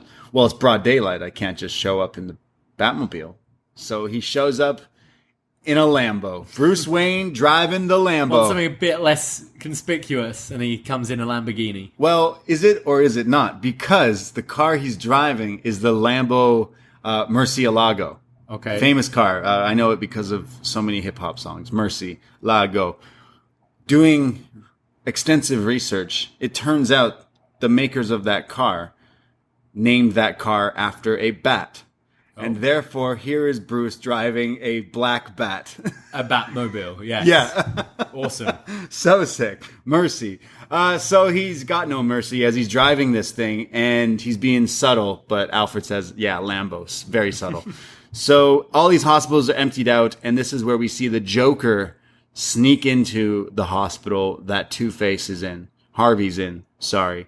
Dressed as a nurse, and he does we were just talking about the hi, hey, but it's the hi as he reveals himself to Harvey, who's like now strapped to this hospital bed. This is a great reveal. This is like, as I said earlier, I think the Joker for Halloween thing is kind of overdone. Yeah. But if you're going to do Heath Ledger's Joker, this one. Do this. I've seen it. It's terrifying. Like, people don't do this one enough. Yeah. I've seen it, like, done perfectly. Yeah. This is a great look. Yeah. The Nurse Joker type thing is fucking sick. This one's scary because it's Nurse like... Jackie. It's... Poor Edie Falco. It's like he's in the nurse... like get up, but then he's also still dirty in the Joker. He's got the face paint like scraping away on his hands. Yeah. It's like he's so awesome. Scary. And he says, I don't want any hard feelings between us. Obviously, like he killed his girl. But do I look like a guy with a plan? I'm just a dog chasing cars. I wouldn't know what to do with one if I caught one. And he says he's just like a schemer. He's just like, I just like to do these things. And sometimes you need to introduce a little anarchy to upset the establishment. And we need chaos. And I'm an agent of chaos. So he decides, hey, Harvey, loads a gun, puts it in Harvey's hand, and says, kill me. Because you killing me will prove everything that I'm right. You just need a little push, and I'll do it. So if you want revenge, kill me. And Harvey says, I'll leave that up to fate, to chance. So he flips his coin. And then they both kind of smile, and then you don't see what happens. So, Dent's lost his mind. Yeah, hasn't it? Yeah, I would have shot him. Just kill this guy. I would have shot him. I would have shot him, and I'm not an advocate for that. Would have saved a lot of time. I think if half my face had blown up and the love of my life had just exploded, and the killer is right there dressed as a nurse with crazy makeup, I'm pretty sure I'd get away with it. Yeah, but then it's like he's the Joker. Everyone was evacuated because the Joker killed the cop that was supposed to take Dent. He shot him. So it's like he would just die there if you stay strapped because he was tied up. It's like if you're like, it's like in Seinfeld when George thinks he meets an attractive lady on the subway. And she takes him to a hotel and wants to get kinky and handcuffs him just to rob him. She leaves, so now he's just stuck there for a whole night and day until someone comes to get you. That would have been Harvey. Yeah, he would have been dead. That is true. So maybe that was. I don't think that was going through his mind. No, I would have shot him. He probably didn't even know it. Did he know it? Oh yeah, Gordon told him about the evacuation. Yeah. Sure. So he doesn't do it, but very, very great scene between the two of them. Very scary. The two like kind of characters in this thing. So Batman is super pissed off here because he's driving the Lambo I mentioned, but he's got to save Reese. So in this midst, there's a cop who might shoot Reese because he's got family in the hospital. So there's a car crash, but it's Bruce who jumps in with the Lambo to take the blunt of the crash. And Jim Gordon's like, "Hey, you're Bruce Wayne. Like you did a brave thing driving in front of that oncoming car who was trying to kill us." He's like, "Oh, why? Who's in the car? Reese, Mr. Reese. Oh, who's that? I don't know who this. Oh, I guess you just don't watch TV." He's like, "Yeah, sorry. I'm just trying to make that green, that red." Bruce should just give a massive wink. He did look at him. He like kind of stares at him like, "Come on, dude! You, all bitch. this time you still haven't worked it out. Like, you haven't worked it out yet, Jim." Fuck you. Yeah, Jim in the next movie though definitely figures it out. But yeah, so they save Reese, and now there's just chaos. The Joker gets into. Sorry, he leaves the hospital. The Joker leaving the hospital, still dressed as the nurse, pushes the button inside. Rooms start exploding, going off. Exits the hospital. There's a back of a school bus that's about to drive off. He has the button to hit one more time. He pushes it a few times. Doesn't go off. And then click, boom. As the explosion set off, he jumps in the back of the school bus as it drives off. I believe, I didn't read up trivia on this, but I believe I heard that this was a legit delayed explosion. Right. So Ledger just stayed in character. So it was meant to just blow up as he's walking. The cool, bad boy is walking away from an explosion. Yeah. But it was a legit, Why is it not going off? That was always what I was told, but other people have told me, and I still see that. I looked that up because I was always told that. Everyone always It's an says. urban legend. Apparently, he planned to do it. Like, Okay. he knew that's what it was his idea. Like, why would I just go like that? Because he already did that like a few minutes earlier. He just clicks it. This one, he wanted like a little bit more like character into it, and he practiced a million times because he only got one take. Right. Because the Yeah, shot, you can't do this This twice. shot is insane. Yeah. This is one of the craziest shots in movies. This made news. This was in Detroit, I think. This building. Okay. They bought it and blew it up. blow it up. But then all these news people were like, "Yo, this building just exploded in Detroit." I remember I was in college. Was I in college yet? I'm obsessed with radio, and it was all over the radio. It was like, It would have been 2006, 2007. no, I was probably not even in high school yet, or maybe, but it was all over like the radio news. Like, yo, there's just this giant building. Oh wait, Warner Brothers has come out with a press saying they bought for the new Batman movie, and everyone's like, yo, what? That looks sick. And this is the shot, and it's insane. Awesome, yeah. How much like faith do you have to put into this shot, into the actors, into the way it's like? Dude, that's insane. It's the specific shot of the Joker pushing the button and the explosion is magnificent. One of the coolest shots in movies. That's it's a why one-take thing. You got to get it right, and it worked. Crazy, so insane. And then he just drives off. He loves school buses. This Joker. He really does. Yeah. But just insane. So Harvey's gone missing now. There's exploding hospitals. Commissioner Gordon's like, we need the National Guard. Honestly, this is fucked up. This is some next shit. So Batman goes to Fox and says, I need to find the Joker. No more funny business. I'm tired of this. He killed my girl. He's fucking everything up. Mr. Fox, I used that sonar device you created with the cell phone, and I did it to everyone's cell phone. And Fox is like, yo, that's pretty messed up. You're like the government. Yeah. Trying to spy on everyone because you think everyone's a terrorist. You can't be doing this, Bruce Wayne. You can't be Batman. You can't be doing this. Well, I need you to do it because it's the only fucking way. You're going to listen to me. And when it's done, it'll shut down. You type your name in as the password, it'll all shut down and cease to exist. But for right now, we need to use this. Does he tell him it will? Because he signals it. Yeah, like I read it at this point as, because Fox says he'll resign. He's going to do this one thing and then hand in his resignation. And the way Bruce says, well, once you're done, you can type your name, to me is like, that is the resignation. Because, I don't know, there's the moment with the machine later where I kind of think, like, Fox sort of, as he does it and it blows up, it's like, oh, okay. It was only ever a one-time thing. Yeah, it makes, he kind of signal, like, he's like, trust me, like, don't worry. Essentially. He's like, yeah, all right, and then does it, and it explodes. So he helps Batman with this sonar device that he's going to use now to track just everyone, realistically. So it's like a bat. It shows people's movements and stuff. Everyone. Big Brother, spying. Who knows what Lucius Fox could have been watching in this span here. He could have been watching. And now this is just Instagram ads, isn't it? Yeah, now this is called TikTok now. Microchipping you. So Batman is going to go after the Joker. The city's in chaos. Dent is now chasing down all the dirty cops that kidnapped him and Rachel in the first place. Yeah. Goes after the mob. Eric Roberts. There's he goes into a bar to get one of the guys and drinks his whiskey. But as he drinks it, it just falls out of the hole in his mouth, dribbling down, and it's pretty scary. Yeah. So he's after he's like the bounty hunter here, going after everyone.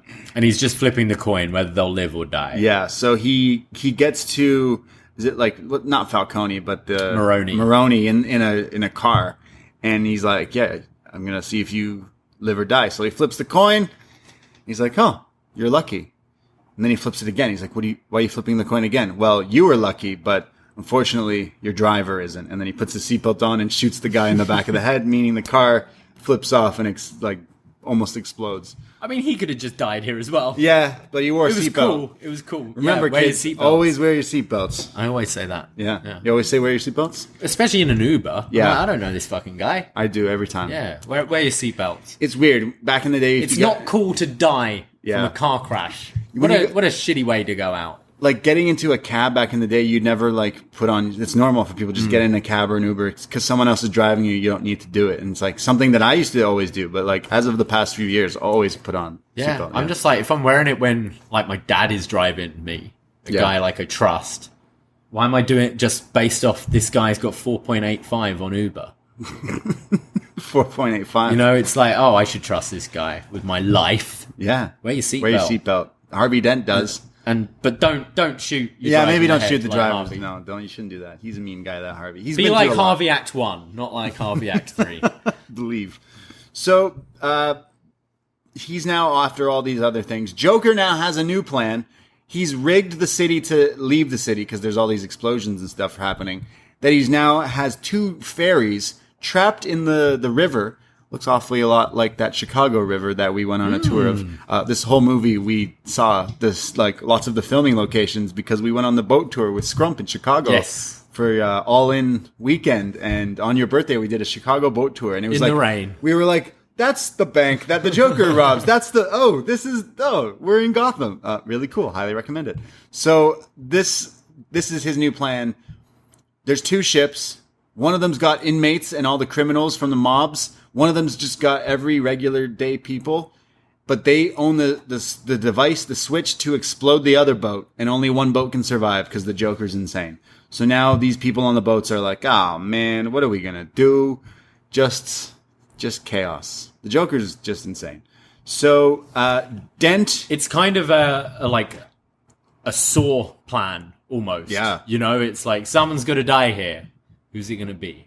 Yeah, the Joker also says, I don't really... Like, you think I have a plan? I don't have a plan. He has a plan. He's literally has... Yeah. So he's a liar. We know that as well. He loves to lie, this Joker. He loves to joke. So all these people are on the boat.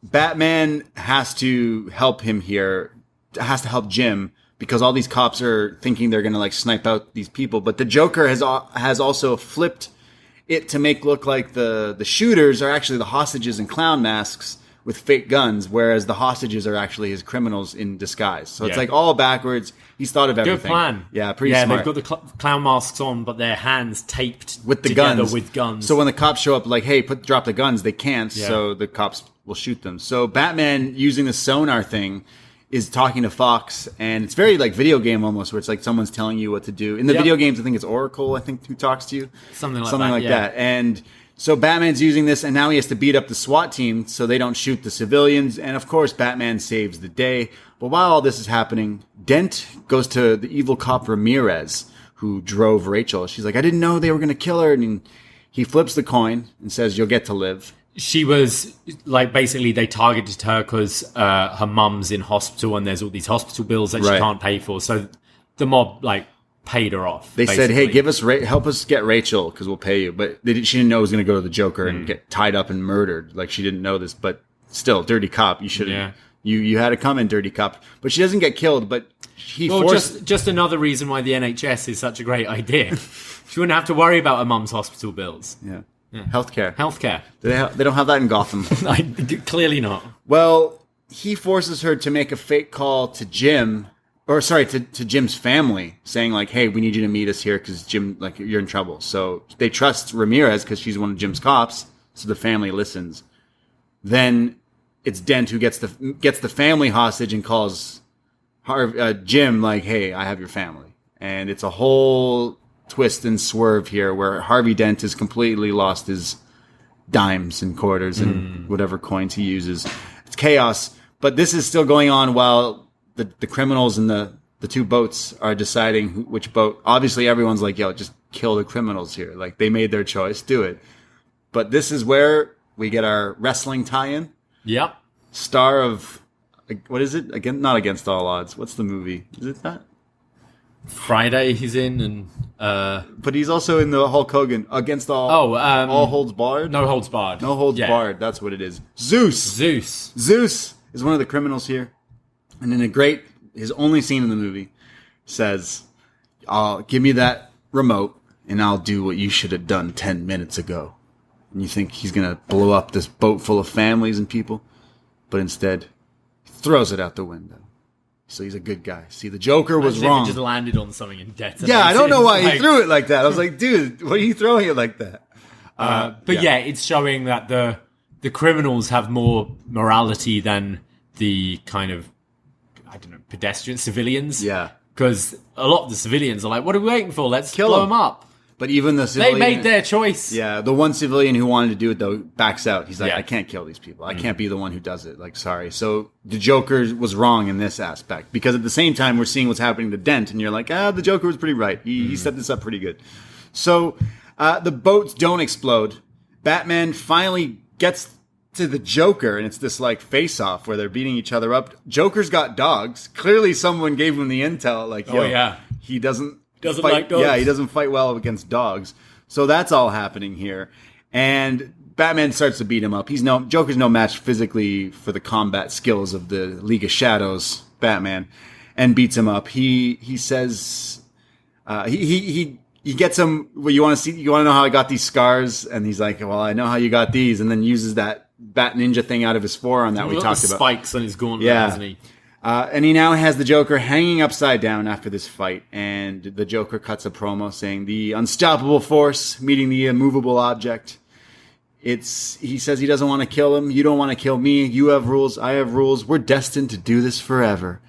And as he's just hanging upside down, floating around, waving his arms around. It's amazing. It's a really weird shot. Yeah. It's like this upside down thing. It looks really weird. He says, I broke these people's spirit completely. And he thinks the boats are going to explode, but it turns out these people didn't want to kill each other. So Batman's like, see, you weren't right.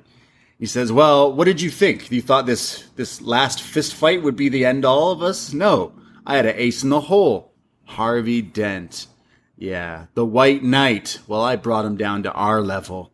Madness is gravity, and all it takes is a little push. As he starts to laugh. So Bruce is like, what did you do? What do you mean, this ace in the hole? As the SWAT team come and arrest the Joker, as we say goodbye to the Joker. Because he's not murdered, he's not killed, he's not dropped on his head, he's arrested. Just in Arkham, we assume. Yeah, we never know what comes of him because, Heath Ledger passes away. We never really knew if he would be able to come back into this movie. He makes the reference, we were destined to do this forever. I think we'll talk about maybe what sure. could have been after. So he laughs as he's kidnapped, but Batman's a little interested. Jim is going after his family now to get Dent, and Dent is there with a gun and says the world is cruel and he needs a fair chance. And Jim is just saying sorry, like it wasn't my fault, it was the Joker. And Jim's gonna, blame me, don't blame my family. But of course, Two-Face is gonna use the coin to decide the fate of these people. But Batman shows up and says, don't do this. You're like, they're like almost heartbroken that Harvey Dent is the guy who's pointing the gun at this. There's a great line from Dent just before Batman gets there where he says to Gordon, lie like I lied. And Gordon just says to his son, like, it's all going to be okay. Basically realizing his son's going to be killed. Yeah. Very, very scary. And it's interesting that... And both, like this, we see these kind of hostage situations in so many films, but just the quality of actors here just lift the scene so much more, make it so much more emotional. Gary Oldman is just one of the greatest actors alive, for sure, in my opinion. For sure. Aaron Eckhart's great as well. This is such a great scene. It's definitely because the whole movie, it's the Joker who's the bad guy and planning all these things, saying he's creating chaos, and he just pretty much explained what he was up to. And then, it comes almost like a full circle because the White Knight is becoming this bad guy who's going to kill a kid, kill his wife, kill Jim. Like, he's just completely gone off the rocker at the chaos and everything. So Batman shows up, makes the save. He gets shot at one point, but still makes the save, jumps off this like bridge area, goes flying with Dent and the kid of Jim, saves the kid, but lands and takes this nasty fall. However, Dent does not survive. So they realize that now Harvey Dent is dead, and that, well, I guess he was right, says Bruce, because we die a hero or live long enough to become the villain. And, well, he became the villain. Yeah. So what do we do now? And Dent's like, Jim is like, well, Dent's dead. What are we going to do? And he's like, well, we can't. We'll have him die the hero. Yeah, we can't tell the truth. People are going to freak. Very questionable. Yeah, okay. So basically Batman goes, I'll take the fall. No one needs to know of these crimes that Dent did. Let's have Dent die as the White Knight, as the hero of Gotham. Blame me. Blame me. Dude, we've all just seen the Joker. Like, Joker's been on TV. We all know the Joker's been running around killing people. Same as him. Blame it on the Joker. Blame it on Maroni, Falcone, like the mob. Yeah. Why Batman? Yeah. It's okay, like, cool, that's what you're going with, but it doesn't really make sense, this bit. They'll hunt you. Yeah, you'll condemn me, but sometimes the truth isn't good enough. They do need the protector, says Jim, as it ends with the score raising. He's cutting this promo that the funeral of Two-Face, of Dent, which just kills this guy's soul to go up there and talk about good things about what he just went through for this guy who tried to kill him and his family, as he's describing the all the nice things about Dent when he's actually describing a Batman. Silent guardian, a watchful protector, a dark knight. Hey, that's the name of the movie! That's right. As it fades to white and black, and that's The Dark Knight. Wow. What a film. What a film. I've seen this so many times. As I said, I recently watched this just last year, and I think it's a long film. It's 2.5 hours. But the pacing of it, every scene seems important. There's no fat here, I don't think. Yeah. And it just moves at such a rapid pace. The cast is just awesome. There are so many just iconic moments in this film. And I think films are lucky if they've got one iconic moment. This has the bank heist, the highway chase, the pencil moment, the boat bomb, breaking out of jail, the interrogation, the party, the interrogation, the truck flip. It's like the whole movie is... Like the hospital. Yeah. Every moment is so iconic in this film. It's such a great movie. It comparing it to all these past Batman movies, it's like, wow, like you nailed it of creating this like real life situation of where this character that we've read in books or comics and watched in TV shows, cartoons, come to life in an actual like real serious way. And you've introduced this other character, the Joker, that is also like years famous of being iconic, already done in movies and stuff, and just reimagined here. And just like knock it out the park. It's just incredible. Like everything they do. This is not a comic book movie. It technically is. Yeah. Because it's based on Batman and the Joker, but like it's really not. It's just a cinematic like action movie. That's insane. I think also if you want to watch the trilogy, yes, you need to watch Batman Begins. Yeah. And I love Batman Begins. But you can just watch this. Yeah. Isolated. I know some people that did, yeah. And completely follow it and be like, that was a hell of a movie. And every time I watch it, I always go in going, is this overrated? Because people go, oh, Heath Ledger only got the Oscar because he died. It's like, no, he got the Oscar because he's fucking incredible in this film. Like, the details, the tiny little details, his physicality, the way he uses his voice, the way he licks his lips, just everything. We talk about the Joker, how he keeps on saying he just does whatever, but we always know he's got a plan. That's how it feels with Heath Ledger. Everything is planned out to the minute detail. No, he absolutely deserved that Oscar.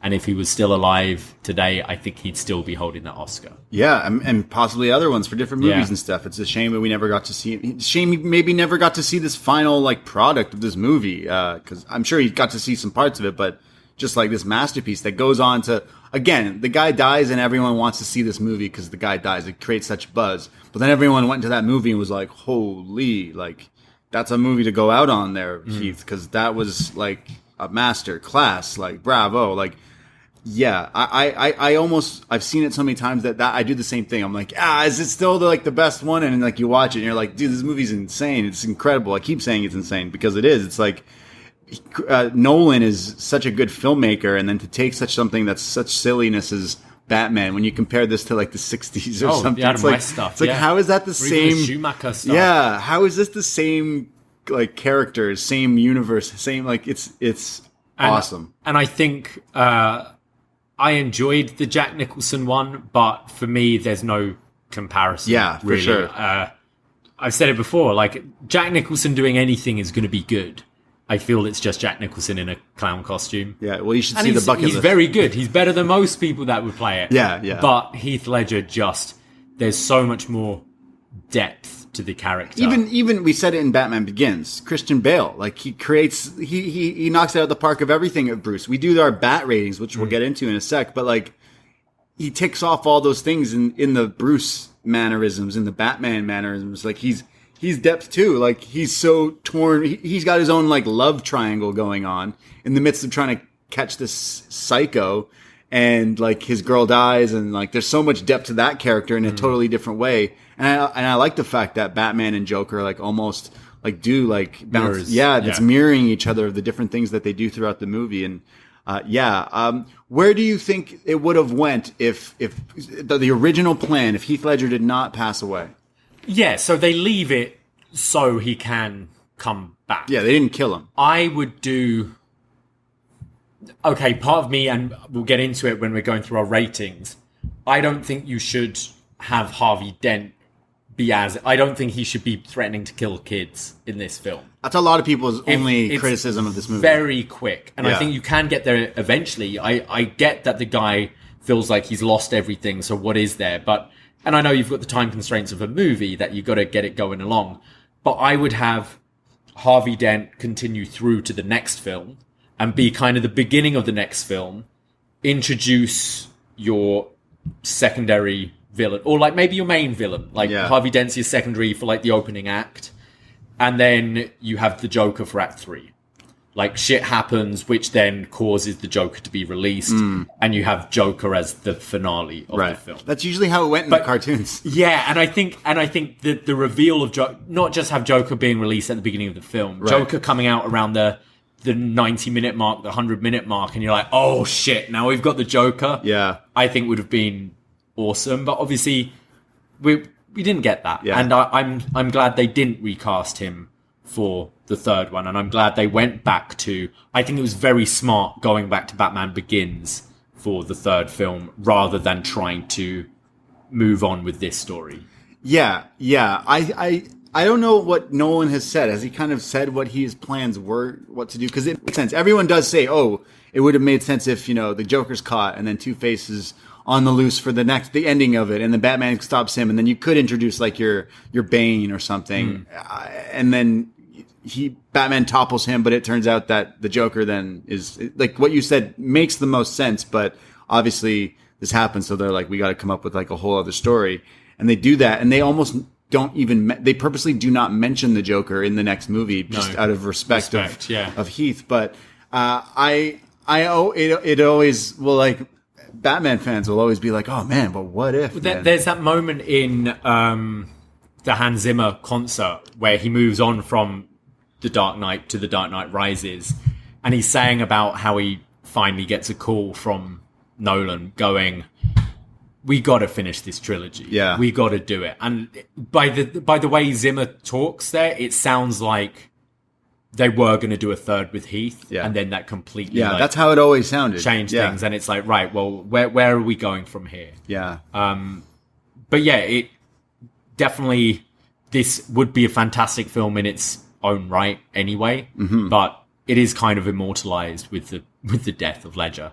It is, and he's immortalized because of all the one-liners he's got, the imagery, like every people had the T-shirts, had everything. Why So Serious was such a big thing. The website for this movie was like Joker's Clues to get clips of the movie and images. Like it was a whole setup perfectly to make this movie like what it was. But unfortunately, him passing away, in a way, helped this movie become even bigger, and it made $1 billion. The first superhero film to ever make $1 billion. Yeah, like that's. I mean, nuts. A bunch have since, I think. But, first one. Yeah, and definitely people who were not. And I'd say the same with Joaquin Phoenix's Joker. I think there are a lot of people who don't necessarily like comic books, wouldn't ever go and see a superhero film. But I think these two, I think Batman and the Joker have so much broken out of. It's like The Rock is so much more than wrestling, right? Yeah. That's how I feel about these two characters. There's so much more than just superheroes. And I'd say, like, someone like Spider-Man, I love Spider-Man, one of the biggest comics. I don't think Spider-Man's done that, whereas I do think Batman and Joker have. Sure. Yeah, everyone knows about it because your grandparents watched the 60s. My grandma would know about it. Right? Yeah, exactly. So I think they knocked it out the park with this one. Again, I've watched it a million times when it came out. Probably watched it like 50 times during 2008 and 9, realistically. And it's considered the best comic book movie out there. But is it the best Batman movie? IMDb top 100, it's number 3. Wow. Like, so that's based on IMDb ratings. It's number 3, and Shawshank's first, Godfather Part 2's. Oh, I love this way more than Shawshank. I know I recently watched Shawshank, but yeah, we have not seen Godfather Part 2 though. Not yet, no. So we got to catch up on that one. Yeah. Well, shall we go into our rating? Yeah, we should go into our Bat rating. So if you've been listening to our Bat reviews here, we've been doing Bat scores, Bat ratings, and we've given out some positive reviews on some movies and some lower reviews. Let's run through quickly, starting with, we will go back and do a rating for 66 at some point. We don't need to. At some point. But Batman, the Tim Burton film, 3.5 stars. Out of 5. Out of 5. Batman Returns, 3.34 stars. So let's round that up to a 3.5. So Batman, I'd say round it down. Let's round that down. Yeah, 3.25. Batman 3.5. Batman Returns 3.25. Mask of Phantasm, 4-star film. Batman Forever, 3-star film. Batman and Robin, and I think this is generous, 2.5-star film. Cool. And then Batman Begins got our highest rating so far with a 4.25. Damn. And that's all based on our bat points we give out. Yeah. So let's start with Bruce Wayne out of 10. Bruce Wayne out of 10. In The Dark Knight. We always rate each Bruce in each of these Bat movies of what kind of cheeky Bruce Wayne stuff does he do. We kind of criticize Michael Keaton for not doing enough of it. He did a little bit, but still not. He didn't have game. He just had a turtleneck and a long table. And glasses. Yeah. Yeah, it was weird. Come on. Val Kilmer, I'm not too sure. And then George Clooney. I mean, George Clooney is a good Bruce. He had the bat card. Because he's Bruce Wayne. Like, he's George Clooney. But I do think Christian Bale is a great Bruce Wayne, and we gave him some high points in Batman Begins. And in this movie, he runs away with the Russian ballet. So I mean, that's up there. He buys a restaurant. His ex is there with a new guy. He buys the restaurant and puts tables together. Like, he's pretty ballin' in this movie. And it's definitely when you get the mixture of the two, and it comes even more so in the next movie when he's like in the Lambo. He's doing Batman things as Bruce. Yeah. And I'm like, dude, you're fucking like, you're gangster. I gave him a 9. Yeah, I think you really see his inner conflict throughout the whole film. So whenever he's doing his Playboy stuff, you see it as a mask to cover like the shit he's really going through. Right. I think he's phenomenal. I went for a 9 as well. Yeah, and the stuff with him and Alfred, like where he's like, it was a big dog. Like, hey, fuck you. It was good. What about Batman? Yeah, I mean, I think this is one of the best Batman films. Yeah. I think he does a lot of cool shit in this film with the tumbler, the bat bike, the base jumping, and it's Batman v Joker. It's the best you're gonna get out of Batman. I went a 9 as well. Yeah, I went with a 10. You went with a 10? I went with a 10 because I love it's like picture perfect. It's like even more so. In the last movie, Batman Begins, you got to see Batman training as a ninja. How did he become Batman? You got to see it, and it's like fucking sick. Here, he's already Batman. He's established. People are scared of him. His mansion's burned down, unfortunately, but he's still like, he's base jumping in Hong Kong in this like altered suit that looks scary. Like, everything he's doing is super on point. He's a perfect portrayal of Batman. Christian Bale is awesome. Yeah. 100%. And the voice. And where are they going? Where are they? Good shit. Why do you want to kill me? Yeah. What about the main villain? So we're talking about the Joker here. The Joker, the main villain. Shall I go first? Yeah. I went for a 10. Yeah. I don't think you can top this. I think it's perfect. I think everything about it is perfect. I gave him an 11. Yeah. I gave him an 11 because he died. No, I gave him an 11 because fuck all those people who were like, yo, this guy's going to ruin this movie, this franchise. And then he comes out and like makes the character more popular than it ever will be. Like Joker, Joaquin Phoenix, yeah, he came out and did this movie, but I guarantee you this is still the Joker that is the one that is put into costumes, that is always looked at and turned into other things. Like Jared Leto cries himself to sleep watching this movie.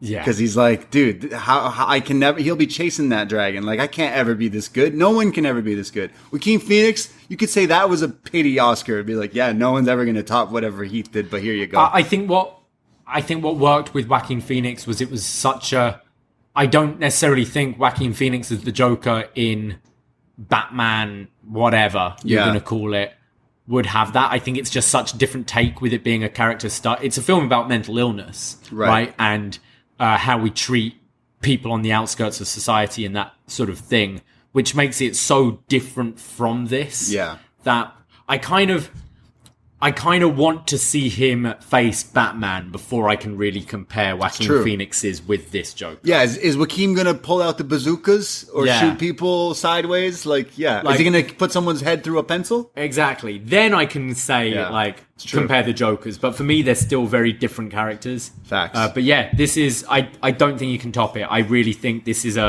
just a masterclass in acting. It's every line. I love Jack Nicholson in Batman because he's got really funny lines. But like, he's got like all the lines, like a million times more. It way more stands out. What would you say? So you gave him a 10. I gave him an 11. What would you give the secondary? Melts are over there, breaking the scale. If I mean, Batman was base jumping in Hong Kong, but if he was base jumping in Tokyo, I was gonna, he would have got a 10 or 11 himself. The secondary villain's Two-Face? Harvey Dent. Dent. Which I guess we got to rate a little different because he's a good guy for most of the movie. Then he turns. Yeah, I was a bit torn with this because I went quite low to start with. Yeah. Because I think it's very rushed with him as Two-Face. Sure. And I think he goes from like 1 to 100, like pretty quick. Like he's threatening to kill a kid, an innocent kid. Fuck kids. And it's just a bit out of nowhere. But I do love Harvey Dent. I think his story is really quite fleshed out. And therefore, I think if you gave more time to it and had him maybe, like, have him become Two-Face in this one, but in the next one, like, just deteriorating more and more mentally and getting to the stage where he'll threaten to kill kids, I think would work better for me. But overall, I think his performance is great. I think it's the best depiction of Two-Face we've had for sure in a film, and so I went a 7. Yeah, I went an 8. Okay. I'm kind of the same reasons. It's like, we didn't get enough of you to run the whole movie, but your performance and your swerve of your heel turn was still pretty good and still scary. And I've watched Aaron Eckhart in some other movies, and I've been like, you're not. I don't really like you in certain movies. He can be really. He can be really good though, and he's a bit hit and miss. Yeah, he really hits here. He was batting and he hit. So I gave him an 8, but still really, really good. We'll go to Alfred. Well, I gave him. What did I give him last time? Probably gave him like a 9 or 10 or something. Yeah, because I'm giving him a 10 here. Okay. Alfred gives a story about the rubies and the tangerines and Burma and all this shit. How do you not? I think I could listen to Michael Caine read me the phone book and just be like, oh, yeah, read it. Tell me life stories, Alfred. Everything he does here is great. And as well as him and Christian Bale have this great chemistry, I find. I think he should have been nominated for this movie. I went a 9. You could go a 10, but I just think my only 10 is for the Joker in this film. This is true. Because I think he deserves to be that. But it's Michael Caine. He's fantastic. Yeah. Could do more with more of him, I think, in these, like, I'd like him to get something a bit meatier. Yeah. Like, he's always great in the Heart to Heart. I love the bit with him reading the letter. Right. You want to see him fight the Joker. Yeah, yeah. Let's do it.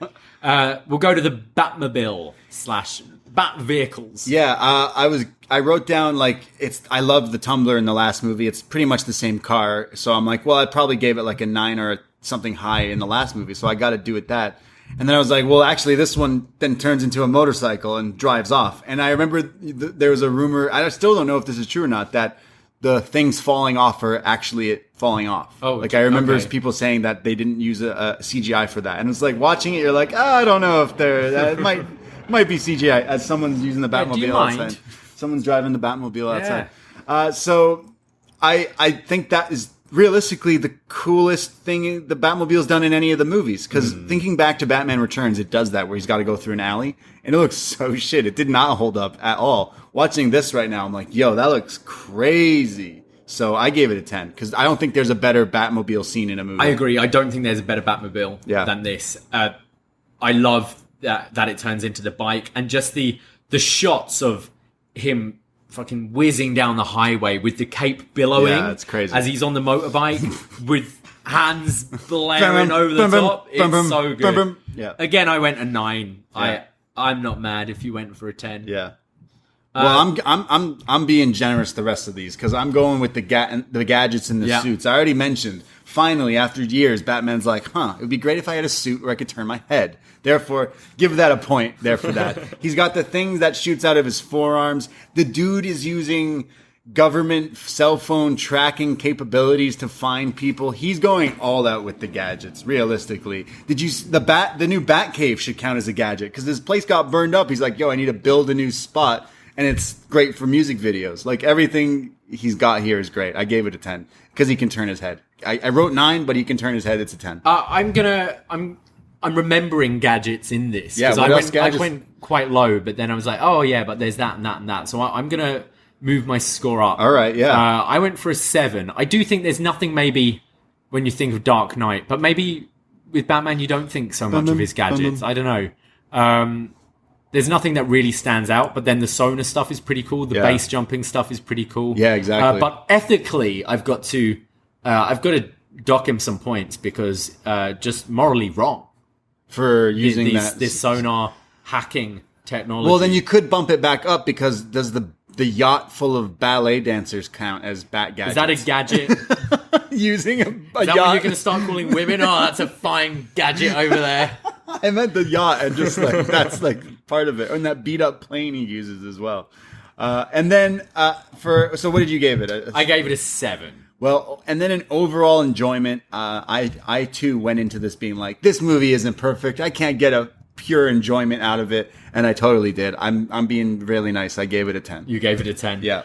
I went a 9. I could have gone a 9.5 or a 10. Like I don't know. It's definitely one of the. It's probably the Harvey Dent stuff at the end. True. I do find it maybe a little anticlimactic after you've seen all this crazy stuff, and you end. Obviously, the Joker ends the way he does because they're hoping to use him for the sequel. Right. I'd imagine, and Harvey Dent just very quickly becoming the villain and then dying by just falling off a roof. It's just the end docks at that point for me. So I gave it a 9, which means overall my score gets to a 4.3125. So we'll round that up to a 4.5. Yours is a 4.875. So we'll round that up to a 5. So add it together, divide it by 2. This film is 4.75 stars. Wow. There you have it. 5 in the Batcave. Yes.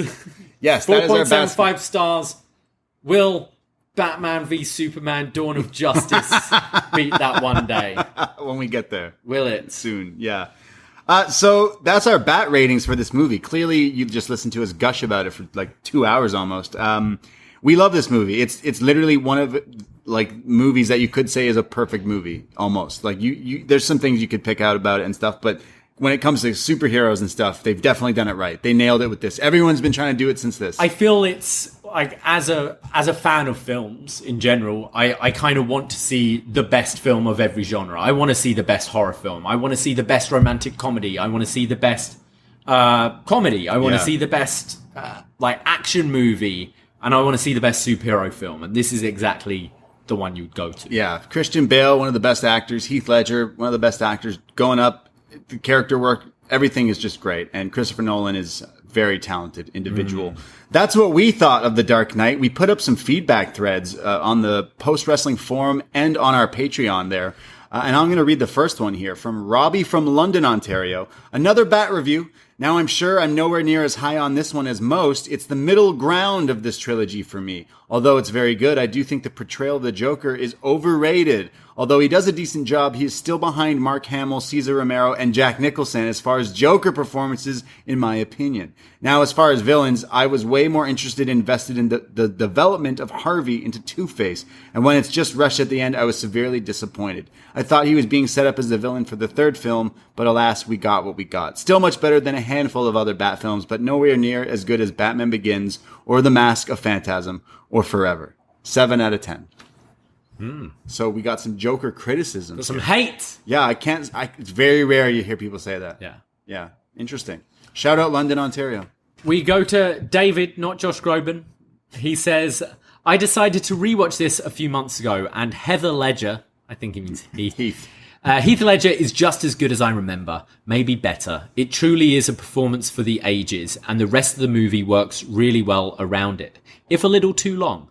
It turns out that someone I work with at the time, in LA, is the cop that tried to beat up the Joker in the interrogation room. And then Joker takes his gun, leading to the sequence where he blows up the jail. Interesting. Cool. Nice. It's been super here, and I've really missed participating more, but I listen to so many of your shows and miss you guys. David, not Josh Groban, Myers. Hey, thank you very much, David. We miss you too. Yeah, we love you, brother. Thank you for listening and supporting, man. And the feedback is great. And tell your friend hello. Tell him we loved his performance. Yes. In The Dark Although Knight. he fucked things up. Yeah, he kind of did. Yeah. Definitely. We go to Barack, the newly converted White Claw drinker, he says. Nice. I remember seeing this on opening weekend in '08 at the Odeon in Leicester Square. I don't know where Leicester Square. Leicester Square, sorry. Oh, that's the big premiere cinema in London. Oh, nice. London. The first moment Heath Ledger appeared on screen, the audience started clapping, and it gave me goosebumps. I remember leaving the cinema thinking, fuck me, that was good film, before going to a friend's birthday party and getting hammered. The scene where Joker jams a pencil into the dude's eye is pretty gnarly. Question, when Lucius Fox types in his name and walks away from the sonar machine as it's exploding, he has a smile on his face. I take to mean that Lucius knew Bruce had to set up the machine to explode, meaning Lucius would stay at Wayne. What do you think? Yeah. That's what I took from it. Yeah, definitely. Thank you, Barack. And we go to Magan, who says, there were few films in my lifetime that I saw twice in the cinema during its run. The Dark Knight was one of those experiences that stayed with me. Heath Ledger taps into the Joker's unpredictability, nihilistic menace, and he steals every second of the film. The pencil trick was nasty. I felt uncomfortable whenever he was sharing the screen with any of the characters because at any moment they could get killed off. Bale, Freeman, Eckhart, and Gyllenhaal are also on their game. It's beautifully shot, cleverly written, and thoroughly entertaining. It's The Godfather Part 2 of this genre and the high watermark of Batman films.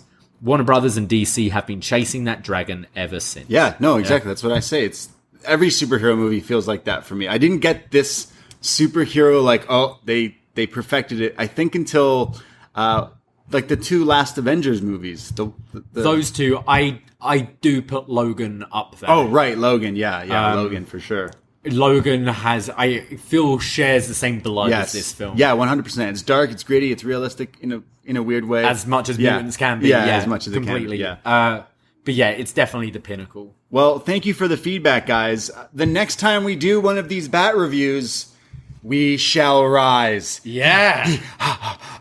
Isn't that how it goes? Something like that. We all rise. Master Wayne, enjoy. Be talking all about games. Should we just wear our masks the whole review? Do the whole show like this and see if you can actually hear what we're saying. Yeah, exactly. Yeah. The next movie on this Bat list, when we get to it probably sometime in July or so, will be the final movie in this Nolan trilogy, Batman. Sorry, no, it's not. The Dark Knight Rises. The Dark Knight Rises. Yes. So can't wait for that. We'll put the feedback up. Follow the socials because we'll put the feedback up probably in a few weeks closer to the show on the Patreon and thing. But follow the socials at upNXT Podcast on Twitter and on Instagram for all the updates, all the news, everything.